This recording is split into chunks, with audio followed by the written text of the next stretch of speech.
Meu nome é Cairo Santos e eu sou kicker e único brasileiro jogando na NFL. Cada chute, cada jarda conquistada, cada passo me levou para mais perto dos meus sonhos. Agora, a cada R$200 em compras com seu Visa cadastrado, você tem a chance de ficar mais perto do sonho de assistir ao Super Bowl 59. E usando o seu cartão de débito, você ainda concorre a prêmios diários de até R$1.000. Não importa o tamanho do seu sonho, dê o primeiro passo. Visa, apoiando seus passos aonde você quiser chegar.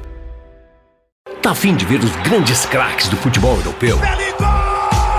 Tá com aquela vontade de ver um golaço? Um clássico do futebol inglês ou El Clássico espanhol? A gente tá contigo e com o Vini Júnior, o Haaland, o Mbappé e muito mais. O Disney Plus tá com tudo e o melhor futebol do mundo tá no Disney Plus. Assista ao futebol europeu ao vivo no Disney Plus. Good morning, Bobby and Joe. This is Adam up here in New Hampshire. I am meeting up with my brother-in-law at a lake here, and he's on his way. And so I'm just taking a few casts at the boat ramp as the sun comes up, and there is fucking trash everywhere. So to anyone and everyone who left your fucking trash at the boat ramp here at this lake, I hope your dick gets infected, and I hope you have a terrible day. Thank you.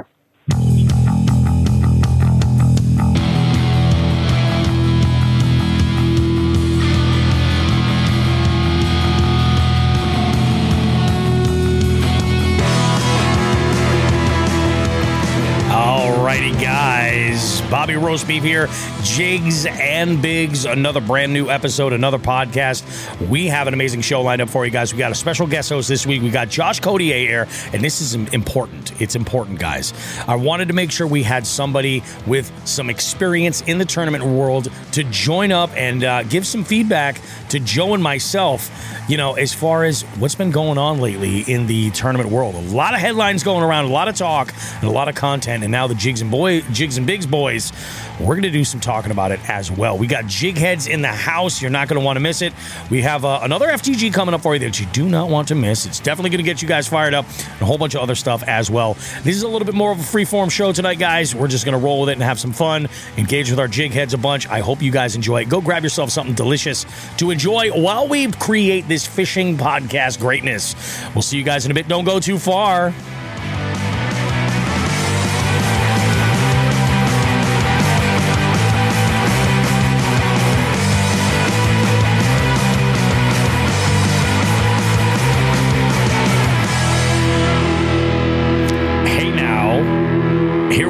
We got a bunch of jig heads in the house. Look at that. We got, we got a bunch of jig heads here with us. We got Jay Manning in the house with us. We got Ryan the Butcher Bogley with us. We got Tim Behan with us. We got Zach and auxiliary Josh. They're assembling boxes for Dark Horse Tackle tonight. We got, Dan Griffin's in the house with us. John Hagens. I mean, it's just a who's freaking who in the chat. Guys, thank you so much for coming and joining us for this week's show. We have some shit to talk about, but before we get to that, because we are going to be talking a lot about forward-facing sonar. We're going to be talking a lot about NPFL. We're going to be talking a lot about BASS. We're going to be talking about MLF and a bunch of other stuff that you're going to want to know about. But before we do, there's something I got to mention to you. Jigs and Biggs, yeah, we're your, more relaxed, kind of chill podcast. We like to have conversations, let them be kind of loose. We don't like to script a whole lot. We like to really shoot off the cuff and deliver that to you guys, but with a production level that's at, something that you can rely on. That is appealing. We think anyway. At least some of you seem to agree with us. But we do a little bit of planning every once in a while, and we're getting ready for the slowdown every year that happens after the quote-unquote season wraps up, and things get a little bit less fishy. We don't want to spend our off-season this year just talking about holiday shopping and then jumping right into expos. Are we going to talk about those things? For sure, but we want to add to it. So one of the things that your boy Bobby Roast Beef has been doing has been planning out a list of live stream roundtables. Now, these aren't going going to be live streams that that you can just tune into and check out and engage with us. No. We are doing live streams that will be involving the jig heads and some special guests that have some information about some of these topics. And we've got a few of them that we've put together. Now, I put a post on the Jigs and Bigs Patreon feed. That's where the Jig Head fam is.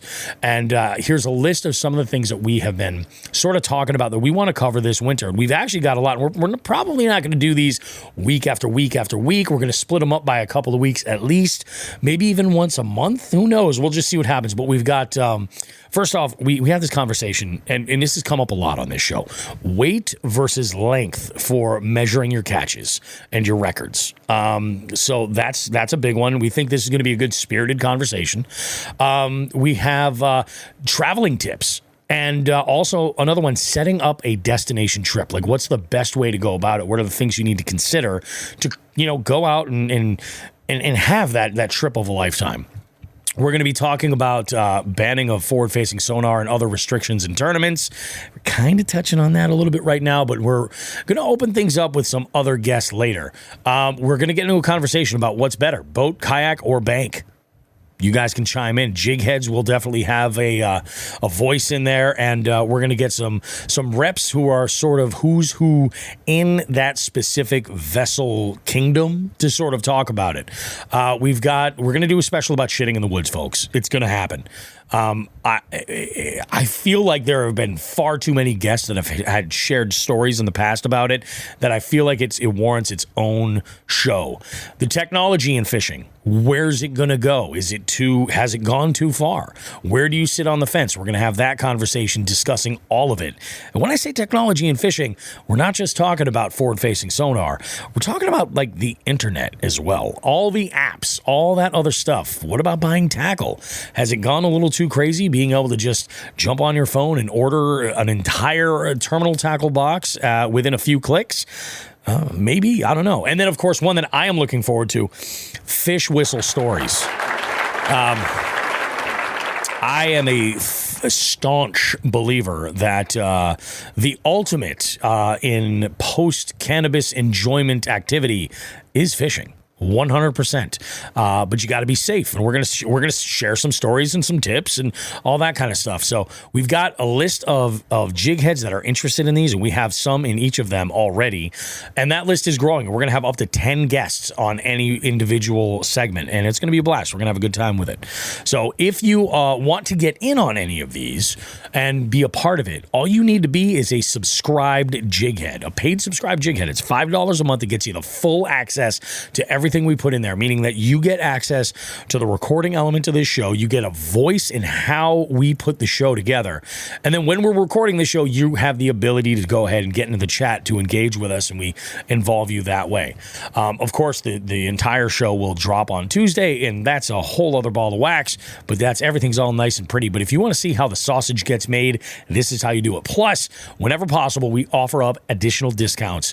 So a lot of our partners have given us jig head exclusive discounts, which those are only available to our paid jig head subscribers. You guys are missing out. Now, there is a free option on Patreon, and you can go ahead and subscribe, but all you're going to see is the post that there was something in there. You won't be able to comment, you won't be able to engage, and there's going to be a lot of stuff missing from your feed because we don't share all those links all the time.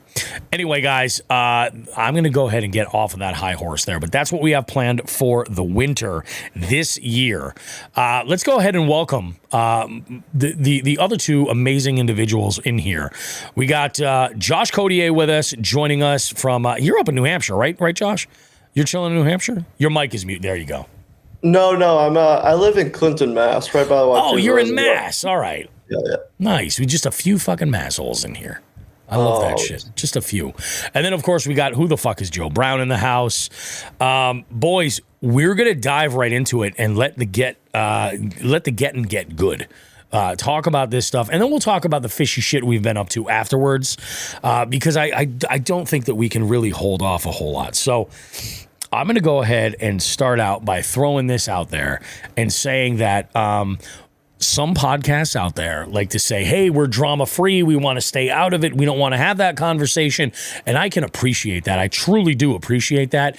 We're not that show. People have been talking about this, and we want to share our opinions on it from all angles, from the non-competitive angler like myself to the more seasoned tournament guys like Joe and Josh. Why don't we start with the big one? And I've got some... I say the big one, it's the smallest league, overall. It is the smallest league, but it's the one that seemed to make the biggest waves with their announcement, and that's with NPFL. NPFL, I think it was on Tuesday, had dropped, or maybe it was on Monday. It might have been on Monday. Did they drop that shit on Labor Day? They might have. Yeah. I believe so, yeah. Yeah, so that's professional. They dropped it on a fucking holiday. This news, and the news was that your forward-facing sonar, your live sonar, was going to be banned in the 2025 season.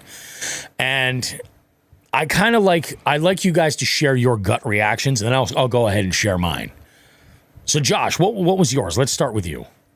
I was like a little bit surprised, but at the same time, kind of not. It's all. I think I listened to. Maybe BTL, that podcast where they had the owner on, and even like he said, as I expected, complete business decision. I think it helped them a lot that they came out first, and I would say they did a good job of keeping that decision under wraps, so to speak, because I feel like the whole community that like kind of knows someone in the inner loop knew what Bass was doing, kind of already knew what MLF was going to do, so. It sounded like they might go that way, but no one really knew for sure. But I think it's just pure business for them. And he even admitted that. I think a lot of these older guys who have been, they're icons of the sport are, against the forward facing. So I think with that change, they're going to draw a crowd of, legends, so to speak, guys with big resumes. And, people call them whiners because they don't like the technology and so on and so on. But at the end of the day, professional fishing is still the anglers going out and competing for their own money and entry fees. And I think for the MPFL, they can bring some of the more old school guys over with these resumes. That's going to bring them viewership, more companies that are sponsoring these guys who are going to affiliate with them. So I think it's smart, and I honestly, I feel like I'm good at forward facing, and I can do it. But at the same time, like I'd go fish NPFL if I got the invite again, and do it without, because I'm still old school at the end of the day. I just want to flip and swim a jig. Oh yeah, absolutely. No, I hear you, and I think that there's an audience for that. You know what I'm saying? Like I think that there are folks that are in there that they just, and I think. I'm going to actually hold off on some of my stuff before. Joe, what was your gut reaction? My gut reaction was like, what are they doing? Like, what are they doing? And here's why. But listen to what Josh is saying, like it puts a different perspective on it, makes a little bit more sense.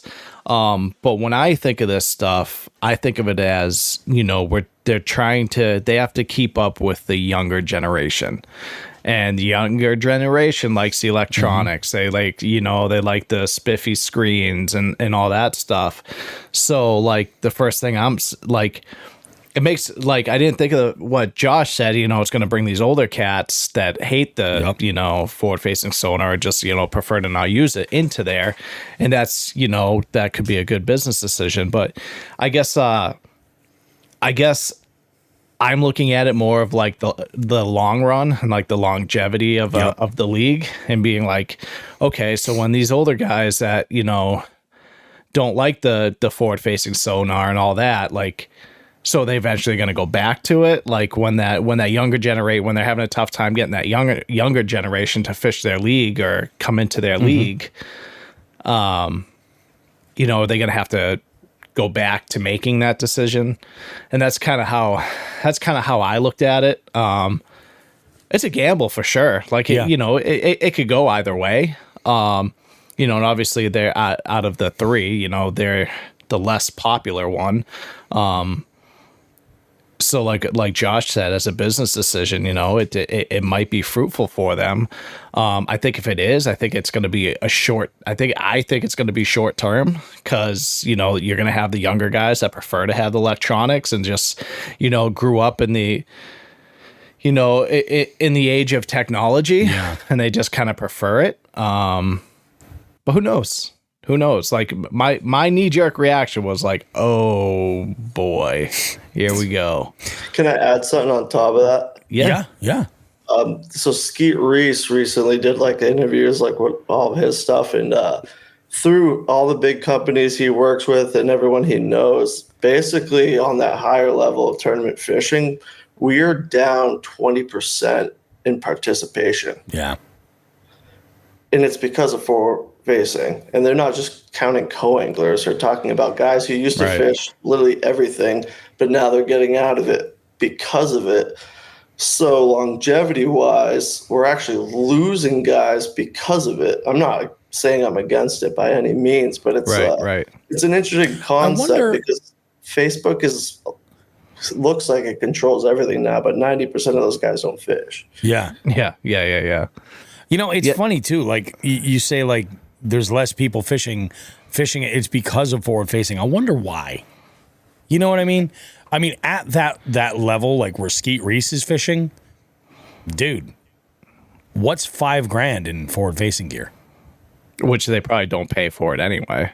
It's putting down your old habits and everything. And that's what it is. That's the thing. I mean, I think that's my take on it. I'm like, dude, at that level, you can't really complain about the cost because you're doing this as a quote, like there's something called the cost of doing business. And fucking if you're in the business of being a competitive angler, of being a professional angler, and you're saying that, oh, I can't afford it. Well, it sounds like that's not what a professional would do.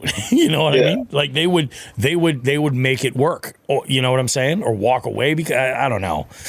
I beat myself up on being late to the forward facing scene because like when I first got into tournaments, side Scavengers came out and we were winning a lot of money off of that because people weren't doing it. And when Kevin Van Dam went on that giant run for 2 years and won 7 elites, side skin just came out. That guy's an offshore masterpiece. He used that to win. Zaldain, his big year after the elite switch, 360 came out. Started dominating on that. I mean, even before 360, a few of us on Champlain were taking our 2D on our trolling motor and wedging it forward just a little bit. And it doesn't work like forward, but you could see fish.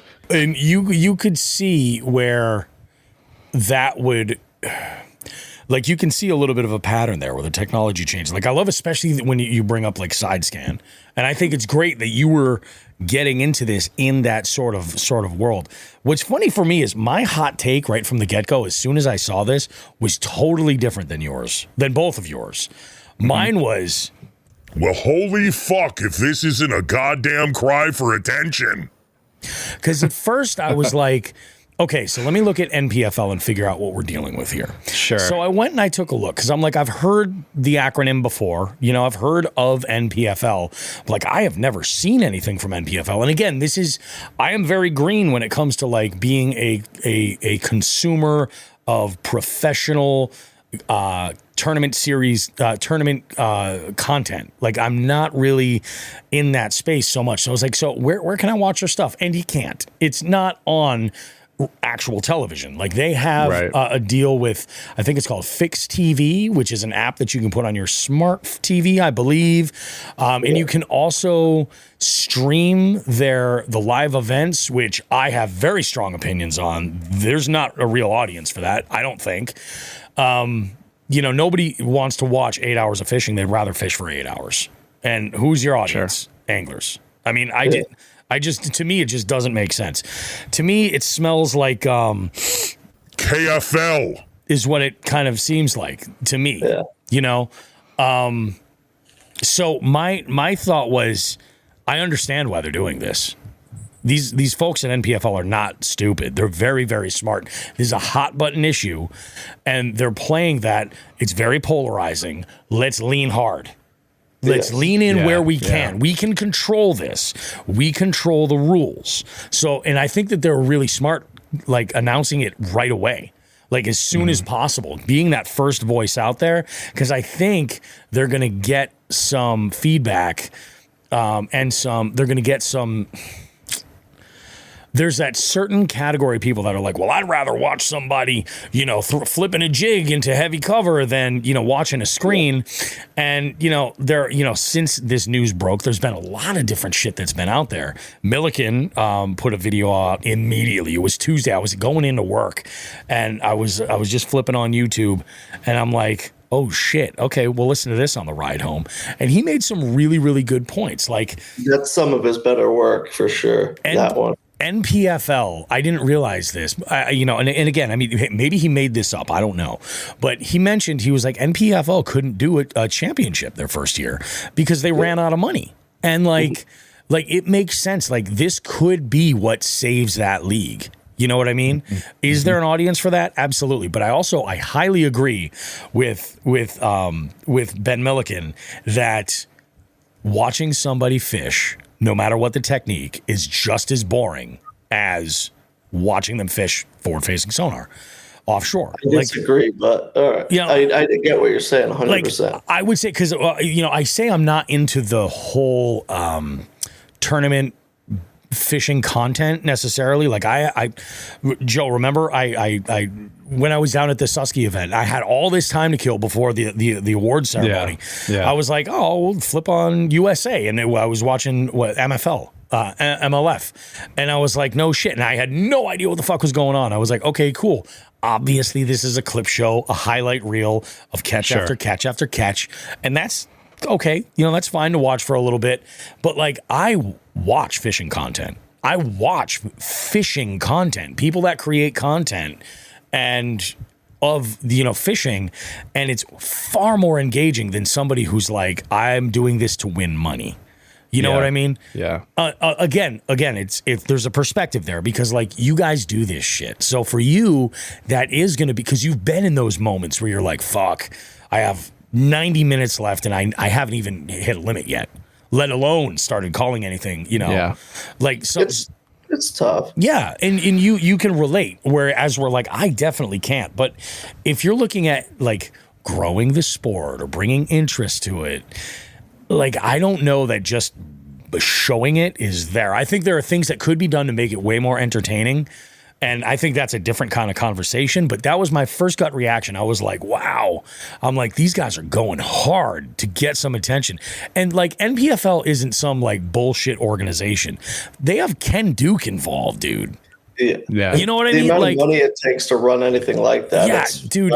That's what I'm saying. And I feel for them. If they weren't able to do their championship for financial reasons, bro, dude, that sucks to have to be in that position and make that call. Like, hey, this ain't going to happen. You know what I mean? Their sponsor backed out that first year too. I had a feeling it was something like that. And that's bullshit. You know what I mean? Like that is super, super shitty. And, sponsorship for an organization like that is everything, but I was found out real quick why you need actual like lawyer notarized contracts with people. They can't just back out once viewership's not what they wanted. Yep. No, that's exactly it. And it's like, it is tough. Like I see, like, so I'm critical of any type of organization that's like, we're providing this entertainment. There's this content that people can consume and watch. And I've had conversations with people that work in the tournament industry, not as anglers, but people who actually work on like the broadcast level and people who work on like the promotional level and things like that. And they're like, no, there's an audience. And I feel like they're delusional. Like down south, I get it. There's more of an audience. I get that. I don't know that you're going to get somebody to watch. And when you're talking about streaming, bro, I have a podcast, man. Everybody in the world thinks that like, that everybody's listening to this show. That's not true. You know what I mean? Like it's a saturated industry. Yeah, you're just fighting for the same number everyone else is. And it's like when you're streaming something that long, like somebody could stream on their laptop or on their television and walk away. Those aren't real numbers, And it's so tough. So it's just wild, man. I mean, I don't have a stake in the game with pro forward facing or not forward facing. This year, I have been fishing out of my boat with no electronics other than an iPad and an avionics map. And I have been absolutely loving it. It's pushing me to think a little bit more. Like I've never had my own forward facing or anything like that, but I've had 2D and side scan on my kayak. You know what I mean? And it's like, you know, do I want to take that leap with my boat and, you know, get some stuff on? Maybe, you know, we'll figure it out. We'll cross that bridge when we get there. Yep. Yeah. Yeah. It's, we'll see. I'm very curious to see it you know, how it's going to go throughout the season. Like at the end of the season, kind of see how it went. Yep.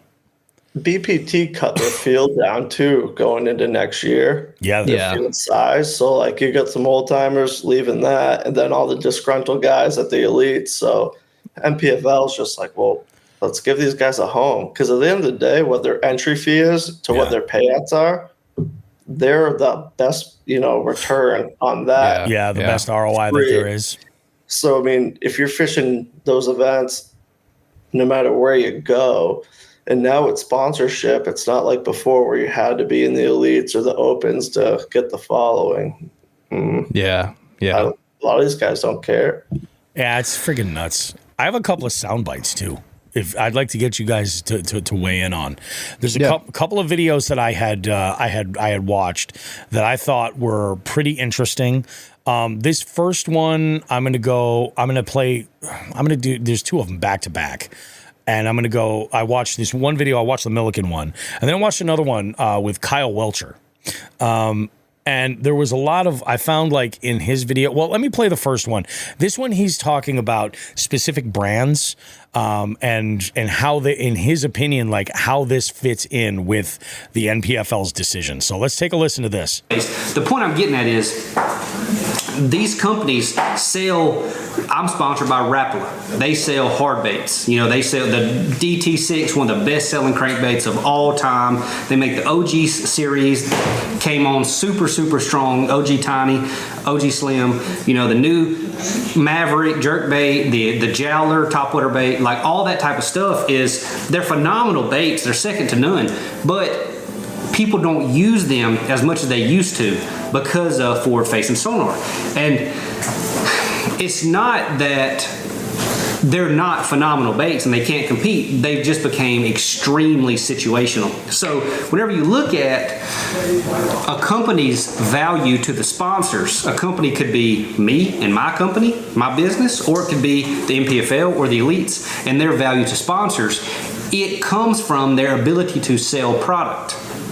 So whenever you have a product now that you're presenting to the public that doesn't sell, the bread and butter for these companies, the money's going to go away. Eventually, it has to go away because they're not making the profits that they can to reinvest it into the industry. And now, obviously, I'm in a very fortunate situation being sponsored by Crush City.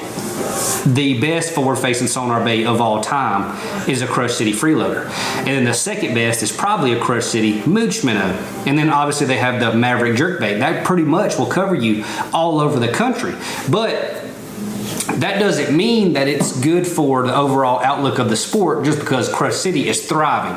Because as much as Crush City is thriving, you know, like Rapala is selling less hard baits. That's just a fact of the matter. I'm sponsored by 13 Fishing.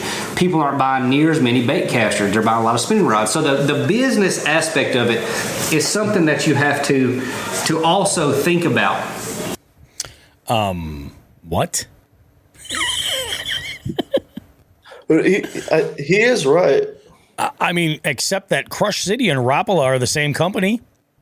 Yeah, they are. And I didn't catch that. And tell me how fucking his opinion is that nobody's buying bait casters now. Everybody's buying spinning rods. Well, it's if you look at it from a mass like conglomerate, so to speak, it's like really reduced it. And I know just from like talking to some people that work with these companies, whereas like what started going away a couple of years ago was like the technique specific rods. because when those came out, that was a selling point. Like this rod's for this rod's for that. Well, now with forward-facing sonar, everyone's so fixated on that. It's not like someone getting into sports like I need a frog rod, a cranking rod, 2 jig rods, a topwater rod, 3 spinning rods. Everyone's getting into the sport now. It's just like, oh, well, I'll just put the graph on the front of the boat, go get 2 or 3 spinning rods, and now I can start fishing. Somebody who's getting into the sport is not dropping $3,000 to $5,000 on forward-facing sonar. I agree, someone just getting into it, but I would say it's gotten to the point where, and I could see it with how pressured the fish are everywhere now, even the small places. Every kayak's got it on their boat. Every John boat's got it on it. Every crawdad's got it. So it's like, it really does seem to me like everyone is investing into that technology before they do go get 12 rods.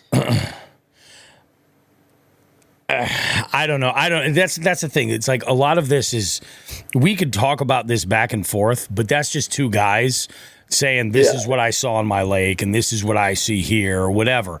At the end of the day, like there needs to be a report. Like if we can get a report from Omnia, or Tackle Warehouse to say like, what 5 years ago, what were you selling for bait casting rods versus spinning combos, something like that. Like let's do away with because that's what a lot of the conversation is. It's just like, oh, well, I saw this. And it's like, cool. That's one individual perspective, That info is out there, though. The Omnia owners went on to a couple podcasts and talked about it. And they're basically like, you can't sell crankbaits anymore since it started going on 2 years ago. So you're talking about a bait where everyone used to want to have specific depths, so many different colors.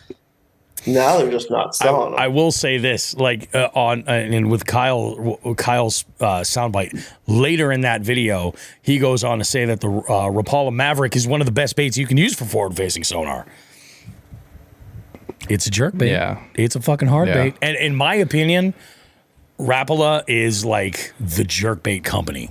Like, you know what I mean? Their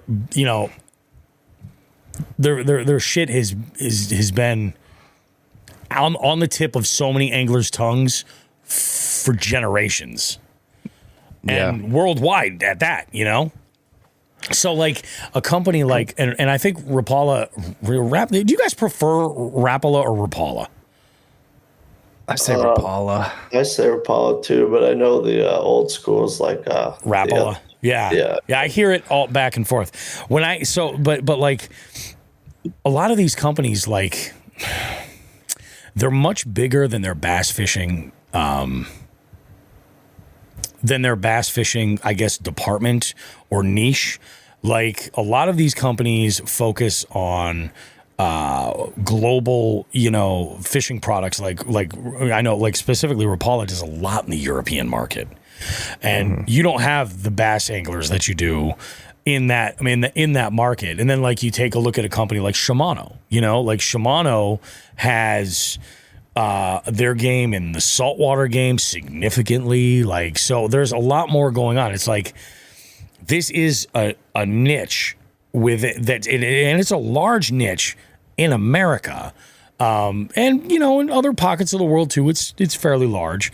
I don't know. It just drives me nuts. Like, I don't think that any of these companies, plus all these companies seem to be making products, like what they're featuring at ICAST seem to be products that are targeted at forward facing sonar. Like they're leaning in, it seems. Right.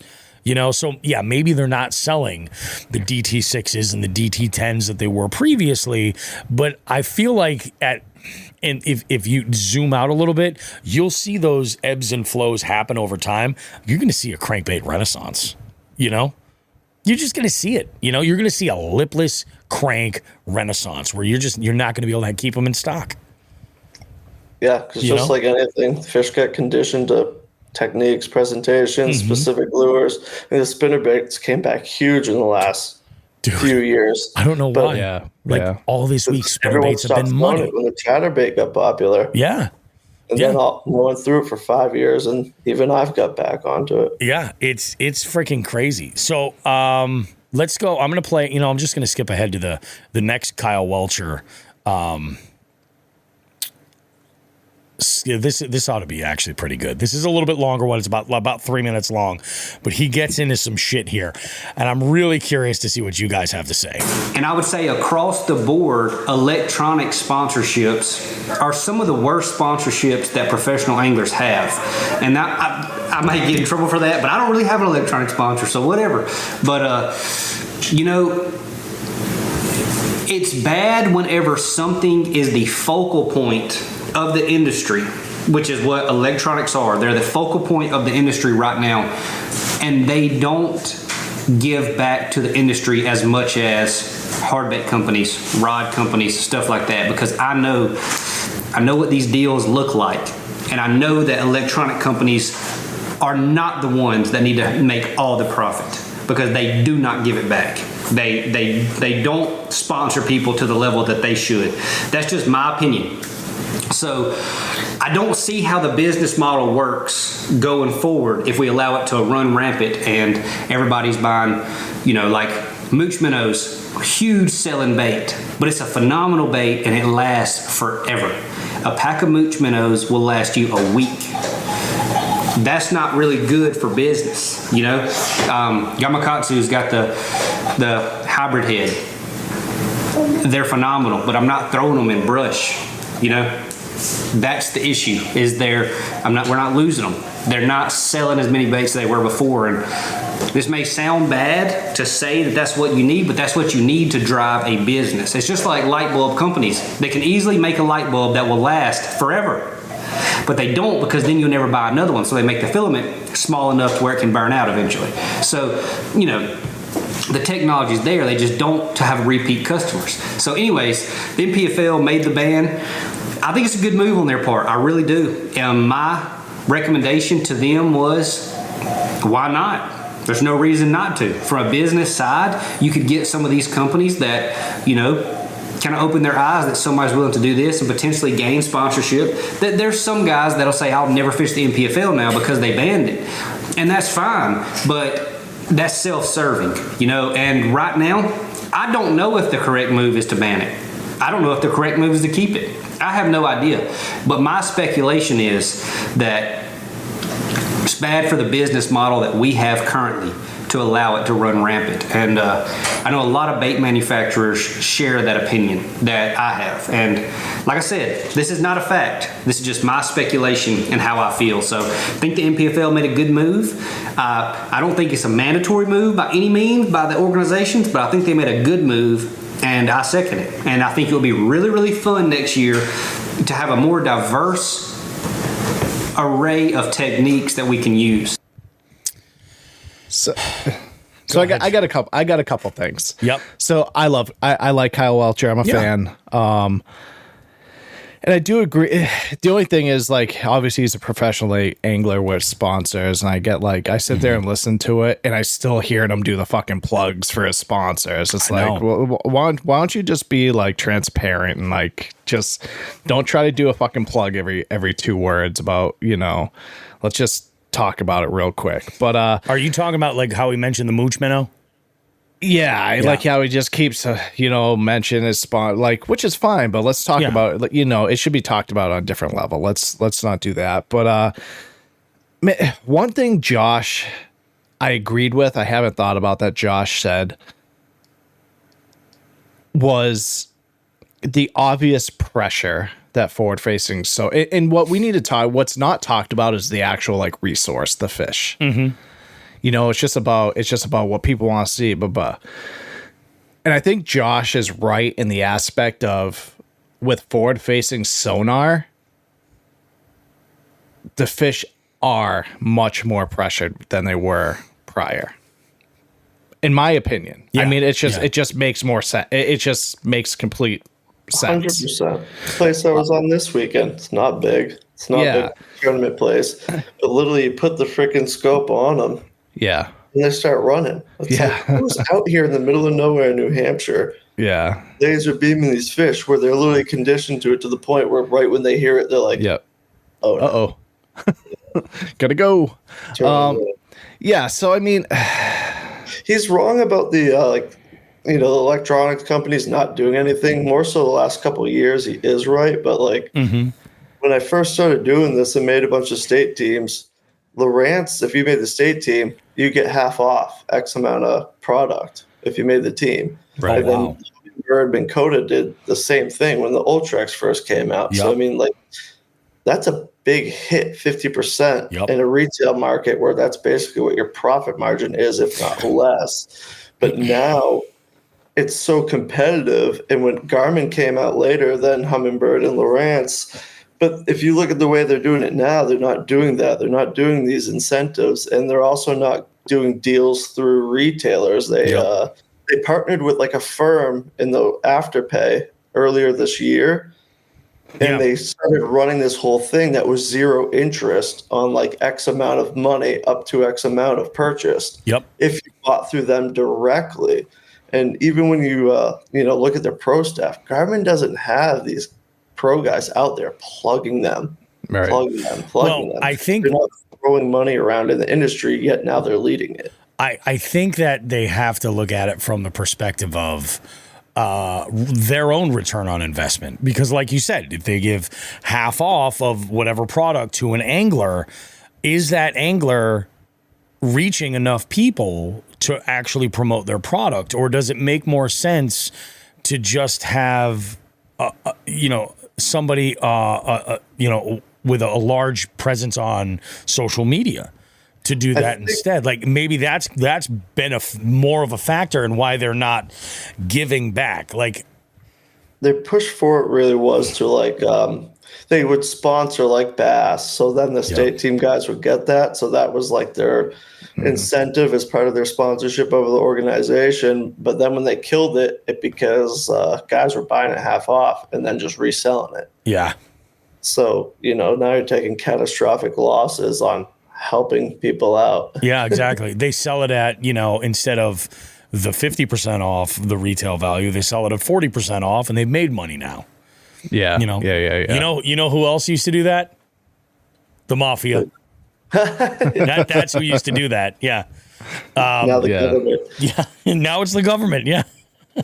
Same thing. Yeah. But so I totally get what you're saying. Like, I will say, knowing a few amount of people that own big tackle shops down south, especially, like it's even true with their retail sales, man. There's stuff that's just sitting on the shelf all year, doesn't move. But now, like the Sakamoto shads, can't even literally get them into the country fast enough. Yeah.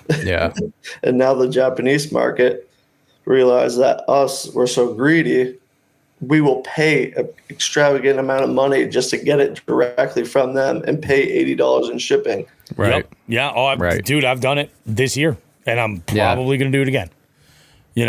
It's true. That's part of that is just, I think, the bass fishing like culture. Like we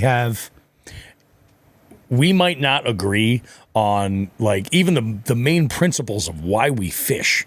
You know what I mean? Competitively, recreationally, like therapeutically, whatever the situation. We might not even agree on that. We might not even agree on the styles of fishing we like. You might like to fish offshore. I might like to just flip brush and that's it.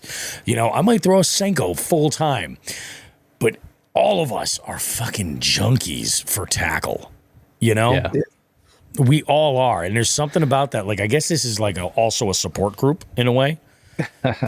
Well, fishing would be a lot better if a lot of people had like your approach to it, Bobby, where it's like if you're not completely indulged in like the tournament scene, just be realistic about it. Take everything from a realistic standpoint. But so many people want to hop on Facebook and comment on all this stuff as if it like is part of their electric bill. Yeah.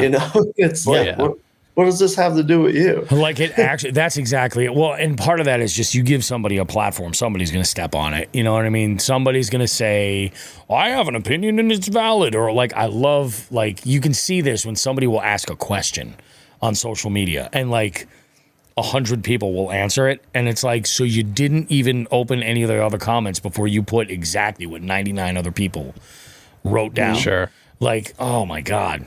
But human beings are stupid. Humanity problem, man. Like it really is. Like I used to play competitive paintball. I've done competitive saltwater fishing, and all the same right now. Everyone's in the same place right now. And I'm like, it's not just bass fishing. It's literally our community just being like, you can sit on your phone on your couch and watch football on a Sunday and just shit talk anything and everything you want on Facebook. Oh, absolutely. All day long. And you know, next week they're going to do the same thing. I have, what's it? Go ahead, Joe. So I got one more. So I do what, cause I'm sitting here thinking about it in a little bit different aspect of like my original thought process after hearing you guys talk. And so I guess where this is kind of like game changing for the sport is, you know, and Josh kind of touched on it, is, you know, when electronics came out, what late 80s, I think 2D came out, something like that. Mm-hmm. Does that sound about right, Josh? I want to say, I think you're right. I think it was like 86 was like when Fritz like first won a big one, and he literally had like thing that printed out a piece of paper. The old school. Yep. So I guess it's like we've gone, so over the last, you know, 40 years, almost 40 years, we've kind of gone through, you know, you have your 2D came out, and then like, you know, obviously that when you had your you know, your units come out and 2D obviously progressed, it was just like mind-boggling. And then like downscan or like, you know, also mind-boggling, like Josh was side scan. Game changing, you know, and then 360 came out, and that was like a big thing. And then you had forward facing sonar come out. So it's like, I guess where it's weird to me is like, obviously it's, you know, it's all those where obviously it was all better technology coming out. But like, this is the one that they're like, nope, let's start banning it. Like, it's too much. You know what I mean? Yeah. It's just like, I agree with that 100%. It's strange to me. You know what I mean? It's like, I think everyone's missing the point though, honestly, because everyone uses the pro leagues as the example. Yeah. And I think it has more to do with the buying and getting information than it does the forward facing. Sure. But what the technology does is if you go and buy and get the info, whether it's legal or illegal to get it, it's so different from before where you could get info and help and you still had to figure out how to go catch those fish. Right. Now with the technology, if you get the locations and you can see them, that's completely different than pulling into a whole creek and like figuring out step by step. Now you can just see them. Yeah. Okay. I want to like speak on that a little bit too, because like I've been on boats with dudes that have forward facing that can see them, and neither one of us could catch the fuckers. Yeah. Like you still have to catch them. Joe, I've been on your boat, and we could see them, and we didn't even know what they were until at that time. Yeah. You know what I mean? Like that's the thing. Like it's my thing is, like, what does this mean for the future? So they ban forward facing now. So does that mean every new innovation that comes along in the fish finder world, are they going to just stop here from now and now you just can't use them? Are they effectively going to, you know, I think that there were, you know, as far as NPFL, I understand why they wanted to go like cold turkey. And I think for them, it works. That's what it's kind of childish that they're like Bass or these guys who want it gone push for like, oh, it's ruining our fisheries. It's like, well, no. And I don't think it is. It's not killing the fish. It's just making them harder to catch. So like they bring biologists in to do the studies and they're like, no, everything's fine. It's like, well, obviously it's fine. We're not killing them. So, you know, they're harder to catch. I just listened to a podcast, Alex Rudd's fishing podcast, and he had Dr. Steve Salmons, who is a professional in the aquatic biology world, and that conversation was riveting. How like he came up with like a ratio of like this is how much like of a percentage you would need of people to keep their catch, to keep a healthy, you know, population. And it was just, it made me kind of think a little bit that like really, and this is what it gets down to. And I think in the NPFL press release, they were like, oh, we're doing this for the conservation of the fish. Bullshit. Yeah, I don't agree with that. You want to I don't conserve agree the with fucking that. fish, eliminate the live well, go CPR, because you will see a massive increase. Now, that said, that's not going to help that body of water. You need to take some fish out. Yeah. So, like, at the end of the day, but like, that's what I'm saying. When they use that as something to lean on, like, no, we're doing this for the conservation of the fish, for the, to protect them. That's horseshit. If anything, it's helping because they're harder to catch now, so we're fucking with them less. So it'd be helping them. And your region has a lot to do with that too. People don't realize how much die-off we get every winter in New England in every lake. Like, we lose 20 to 30% of our population every winter just in die-off. So let me. This is totally different topic, but now I'm thinking about it. So we live in a world of capitalism. Do you think this decision is going to raise the prices of the forward-facing sonar, keep them flat, or do you think they're going to get cheaper?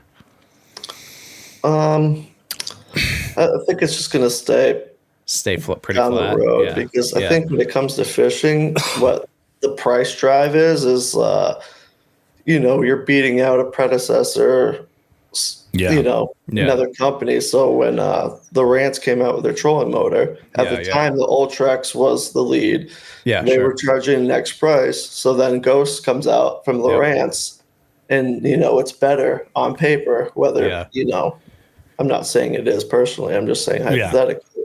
But like, if they're getting that, we can charge this because we did this. And then PowerPole comes out with their move, and they're like, our whole bracket and mounting's titanium. All our bushings are metal. And if those guys are getting $3,500 for all that and ours is titanium, well, then we're going to charge $5,000. Yeah. Right. They probably could charge $3,000 for them, but if the next step down's $38,000, right, you can get $5,000. So I think it's a very saturated industry where we literally drive the prices up on ourselves. Yeah. So the other thing with this is, with Lowrance, Garmin, and Humminbird, this is probably absolutely, as businesses, this has probably absolutely annihilated their research and development. And like, there's probably been after this, even because, the NPFL obviously came out with the decision first. So I bet you they were in the fucking board meeting so goddamn fast, being like, oh God, like what do we do? Like, where are we going to focus our research and development? Do we like put a halt to it? Do we, continue going? So it's like, yeah.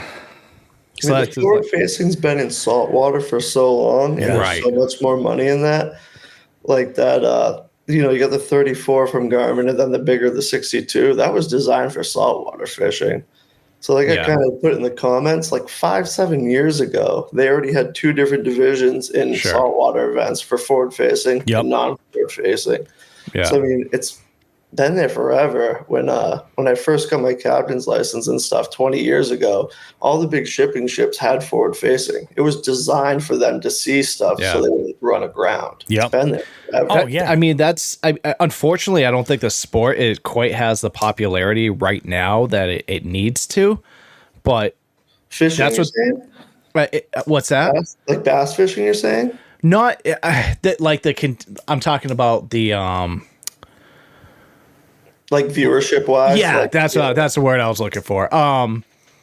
That's what it should be. It should be 2 different divisions in each single. In each of the top 3. You know what I mean? And then, after a few years of obviously looking at the stats and the information, then they can base a decision off that, or if it's more fruitful just to keep those 2 divisions. Yeah. I don't think they'll ever get fishing to be popular for viewership, because it'd be like everyone watches sports even though they don't play them. Yeah. No one who doesn't fish watches fishing. I will say where MLF gets it right is having the periods and not having 5 fish, just freaking seeing how many fish you can fucking catch. And like, I think MLF does. I think that having the periods, like maybe somebody who, fishes a bank or whatever is maybe not competitive, but it's like, oh, periods. I can, hockey has periods, and there's like, you know what I mean? Like I can put that together. My brain, comprehends that. When they first came out, that was the most viewed thing that's ever been in fishing. When it was like Major League Fishing. Yeah. Yep. While it was still elite guys who were just fishing them in between elite events. Sure. That's what blew the live thing up. That's what made Bass start doing live and all that. Yeah. Yep. Yeah. And it was the most exciting thing. I want to go through some of these comments here from the jig heads, chiming in on their opinions on forward-facing sonar and everything else. Tim Behan chimes in. He goes, in my opinion, there should be two different leagues, one with forward-facing sonar and one without. There you go. He goes, us old guys don't want to look at a screen all day, LOL. And I get that. I can appreciate that. I've been doing that all summer. You know what I mean? I think that's actually a really great idea. In fact, I think it would be even more interesting to not make it two different leagues where it's on or it's off. I think you use it on that fishery. You know what I mean? Where you have different events where you're just like, oh yeah, there's no forward-facing sonar over here. And maybe it makes sense. Maybe you're like, oh, this is a lake that's super shallow and it's got, a lot of grass or something like that, where you're like, forward-facing isn't going to be what is the name of the game. Or maybe you throw it on that random deep water lake and you're just like, yeah, you can't use forward-facing sonar here. Hope you can figure it out without. And then I think that might be a little bit more entertaining as well, because it puts the element of like a challenge in that one specific tournament, I think, of course, we know the Butcher says, he goes, I love my 360 the most. I just put that on my boat this year. Or actually, no, I just put it on the Icon. I didn't have it on the Skeeter. Yeah. I fucking love the 360. And, with me is like, and we'll get back to the comments, but I just thought of something. Like for me, I guess I use forward-facing sonar a little differently than most. I'm not sitting there like locking on one fish and being like, okay, I'm going to catch this one fish.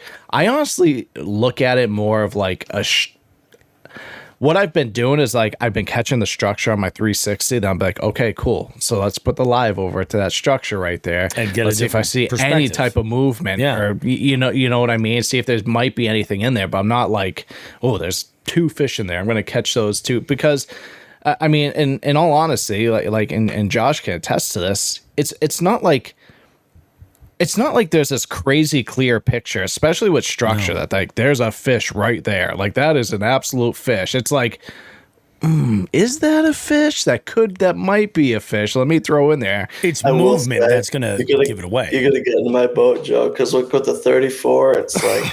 I have the 34, and like obviously like suspended fish, stuff like that. It like in some structure you can tell, but it's like, it's not... If you get your settings and stuff dialed in, you can literally see them crawling on the bottom. It's like, see, all right, maybe I'll have to have you get me in my boat, because on the bottom, I'm like, I caught one at 133 feet today on the scope. Did its eyes just fucking pop out of its head? Yeah, dude. No, I'm saying at distance. I thought you were talking about depth. I was like, holy fuck, dude. It was probably like 28, and he was like 10 feet down, and I was just like panning around on a rock pile. Yeah. Holy fuck. And I whipped my drop shot over there, and he literally just flew to it. Is it the motion that you're seeing, like the movement on the screen, or is it literally showing you a difference against the bottom? Maybe I could send you a picture. You can, that fish, like I said, I was in like 28, 30 feet, and he was like 10 feet down. But like, I just see the, it's a fish, know it's there. Because the whole screen just black there. When they're on the bottom, it's a little more round, and you got to get a little more used to what you're looking at and knowing what it is. But a lot of it's a setting adjustment too, especially on the Garmin. I mean, water clarity, depth. When I'm fishing deep like today, I click my transducer up another ping.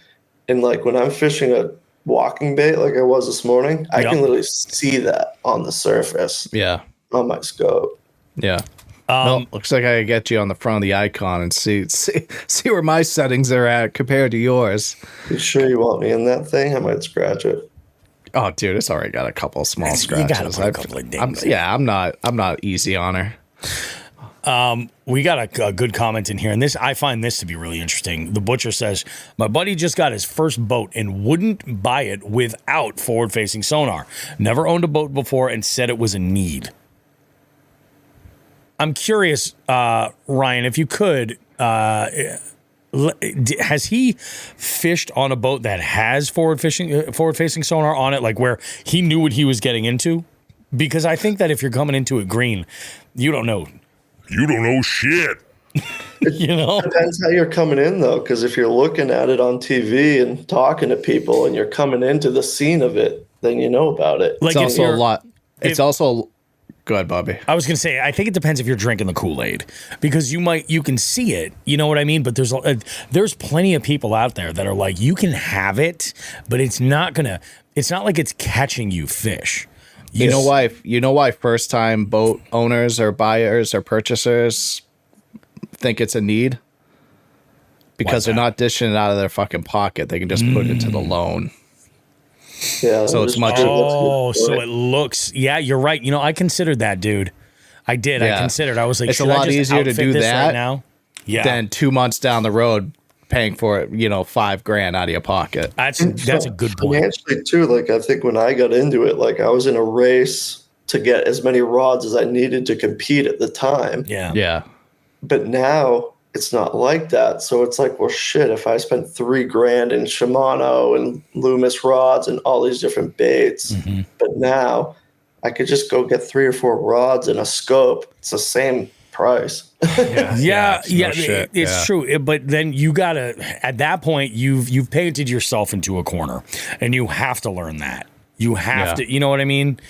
But if you're watching the elites and just getting into tournament fishing, you probably mentally think you're on the right path anyways. Whereas someone like you, Bobby, is just realistic about fishing. So like tournament wise, I live by it most of the time. But then when I fun fish, I won't even turn it on. Yeah. This is Zach puts a good comment in here. It says, great conversation. I highly recommend listening to Bass After Dark's latest episode, Is Bass Fishing a Sport? By the way, that was a topic that was on the burner. If we're going to do a roundtable for that, because I've got my opinions. He says, forward-facing sonar is actually making tournament bass fishing more of an accepted sport. It's leveling and taking luck out of it. Want to grow the sport? Here's how you do it. Leveling the playing field. I see that. Yeah. I see that. And here's the thing too. It's like, folks like Josh and myself, we're going out there joining these tournaments where some of them are, could be thousands of dollars to enter. Oh yeah. So when I'm doing that, I want to have every advantage I can possibly to try to not lose that money. You know what I mean? Yeah. John Higgins throws a good comment in here.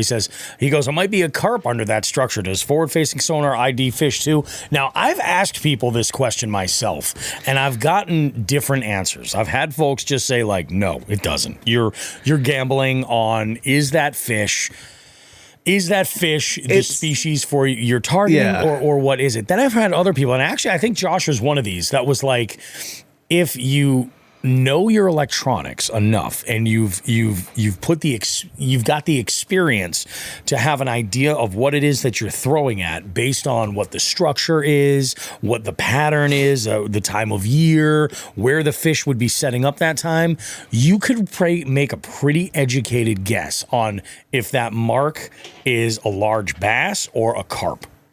100%. And bass, the marks, the shapes of the marks are like, I'm sure Josh knows this as well. Once you use it a little bit, you can tell by the shapes of the marks whether it's a like one thing I've learned, like bass and crappie have a very, very similar shape, a very, very similar mark, especially if you got like 4 crappie that are like right up against each other, you're like, oh, that's a big bass. Then you toss something in, and then it just like, it breaks up. You're like, fuck. But no, if you like, you see, carp are very identifying on there because they're so like elongated and everything. The way that you can see their friggin' tails, everything moving. once you have your face down on that forward-facing sonar and you get yourself to a fishery that you're going to see a lot of fish, a lot of different species of fish, you can start to. It's not like, that's a, like the screens tell you that's a bass. You have to do your research and you have to and put in your time to see like, okay, I know the shape of this mark. That's definitely going to be a bass. So like, or that's not. Champlain's a great example of it because there's so many of those drum in there. Yeah. And they can look very similar and they mix it with the smallies. But a lot of guys will fish literally for the drum. Yep. Like thinking they're smallies. Yeah, oh yeah. Same shit. But and I've done it. I've wild. Yep. I love John. I was just Hagen's curious as a comment. bank fisherman. It's just dude, it's true. You can't use that at BASS. There's bank guys using it now. Yeah. So crazy. It's wild to me. It's wild. Yeah. It's crazy. I have a couple more sound bites, and these are from Milliken. And I thought these were pretty interesting. So this first one, he's talking about what NPFL being a good decision to ban. Like, what could they gain from all this? And I'm interested to see where you guys weigh in on it. But my thoughts on NPFL doing this and banning forward facing is that I actually think it's a really good idea for them. They're not anywhere close to the level as far as infrastructure and money that Bass and MLF are, because there's no feeder system. It's literally a pay-to-play type event. There's no television broadcasting, which television deals aren't necessarily a great thing, and they just have substantially lower social media presence, and they do have incredible anglers fishing over there, incredible formats. They've actually made changes to some of their tournaments this year to help the anglers catch more fish, which I love. I think it's a great idea for them to make this change, to do something different, because they need a spark. They need something to be different than the other organizations. Whether I agree with it or you agree with it or not, this is an organization that couldn't have a championship one of the first years because they ran out of money. They didn't have the funding. And so this is an opportunity for them to potentially have a big box retail store that thinks they can sell more their other types of products or promote different types of products that are less geared towards forward-facing sonar. It gives them an opportunity to hop in as a sponsor potentially, which would obviously help them in the future of their organization, which I'm for everyone winning. We need them to be successful. And that's another argument that I keep seeing from people, is that Bass and MLF aren't going to ban it because they get too much money from the electronic sponsors, Garmin, Humminbird, and Lowrance. And what I would say to that is good. That's a good thing. That's all we're talking about is money and how we are so terrible with payouts, and fishing is such terrible return on investment, whether that be entry fees or payouts or travel costs, whatever. If there's financial interests that are going to allow the organization to make more money and make the organization better, that's a good thing, not a bad thing. So it's interesting that people that hate forward facing keep coming back to that. And I truly don't believe that's at the detriment of the viewer, of the fan. I think that the current format of tournaments is extremely detrimental to the viewership of anyone that is not a serious fan. It's so hard for people to get into a sport that takes 32 hours of television to watch.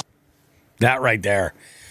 That's a fact. Like, it's so hard to get people interested and fired up about something that is so demanding to watch, because it's crazy. So that's why I think for NPFL, this is the move. And we're going to talk Bass and MLF in just a minute. But I think I am critical of, these upstart leagues and things like that, and everybody trying to reinvent the wheel, because oftentimes, it is just a reinvention of the wheel, that they're trying to, paint a different color and fool everybody that it's all brand new. Nobody's ever done this kind of thinking. And really, at the core of it all, it's kind of the same thing. I think that this is actually kind of a slick play for NPFL that could do some good things. Now, the one thing I do think, he's like Ben goes, I think television deals are questionable. I think right now, having a television deal, putting yourself on broadcast or cable is paramount. And not for fucking long, because both of those industries are disappearing. But I think you have a good decade before we're going to see them really start to really not be a major player right here. You tell me that something is on one of the major networks or a cable network, and it has more attention to the general public on a mass communication level. You tell me I have to download something on an app or go to their website to stream it, and immediately I'm thinking that Billy Bob in his trailer is just like streaming and he has a nice T1 connection or whatever. You know what I mean? Like, until it's full free streaming for everything, the problem with it'll never be free streaming. The viewership on anything like that is, NFL or anything like that. Those media corporations are fighting to get that entertainment. They want them. But then from a bass fishing standpoint, we're fighting just to get into that viewership. Yeah. So those corporations' main focus are the people they want to show. And then everything else is like a risk investment for them, so to speak. Oh, absolutely. Like, hey, if we take this and it takes off, we're good to go. But now everyone knows fishing wise. When it came to sports during COVID, and you couldn't have sporting events, and there was nothing on TV for sporting events because you couldn't have the live sports with players on a field or on a court or whatever. Yeah. Fishing was the different sort of spin. You could do something with fishing because you had people. You had the social distancing and everything. So it was the ESPN darling for a while. You know what I mean? There was a moment there where it was. That's when everyone got into fishing too. Yeah. Oh yeah, absolutely. Because it was one of the sports that you could watch.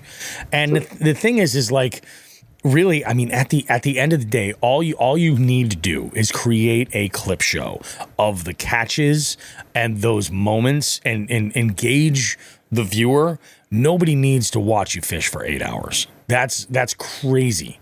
To put that, people have a hard time sitting through a movie that hits 3 hours. A movie. Yeah. You know what I mean?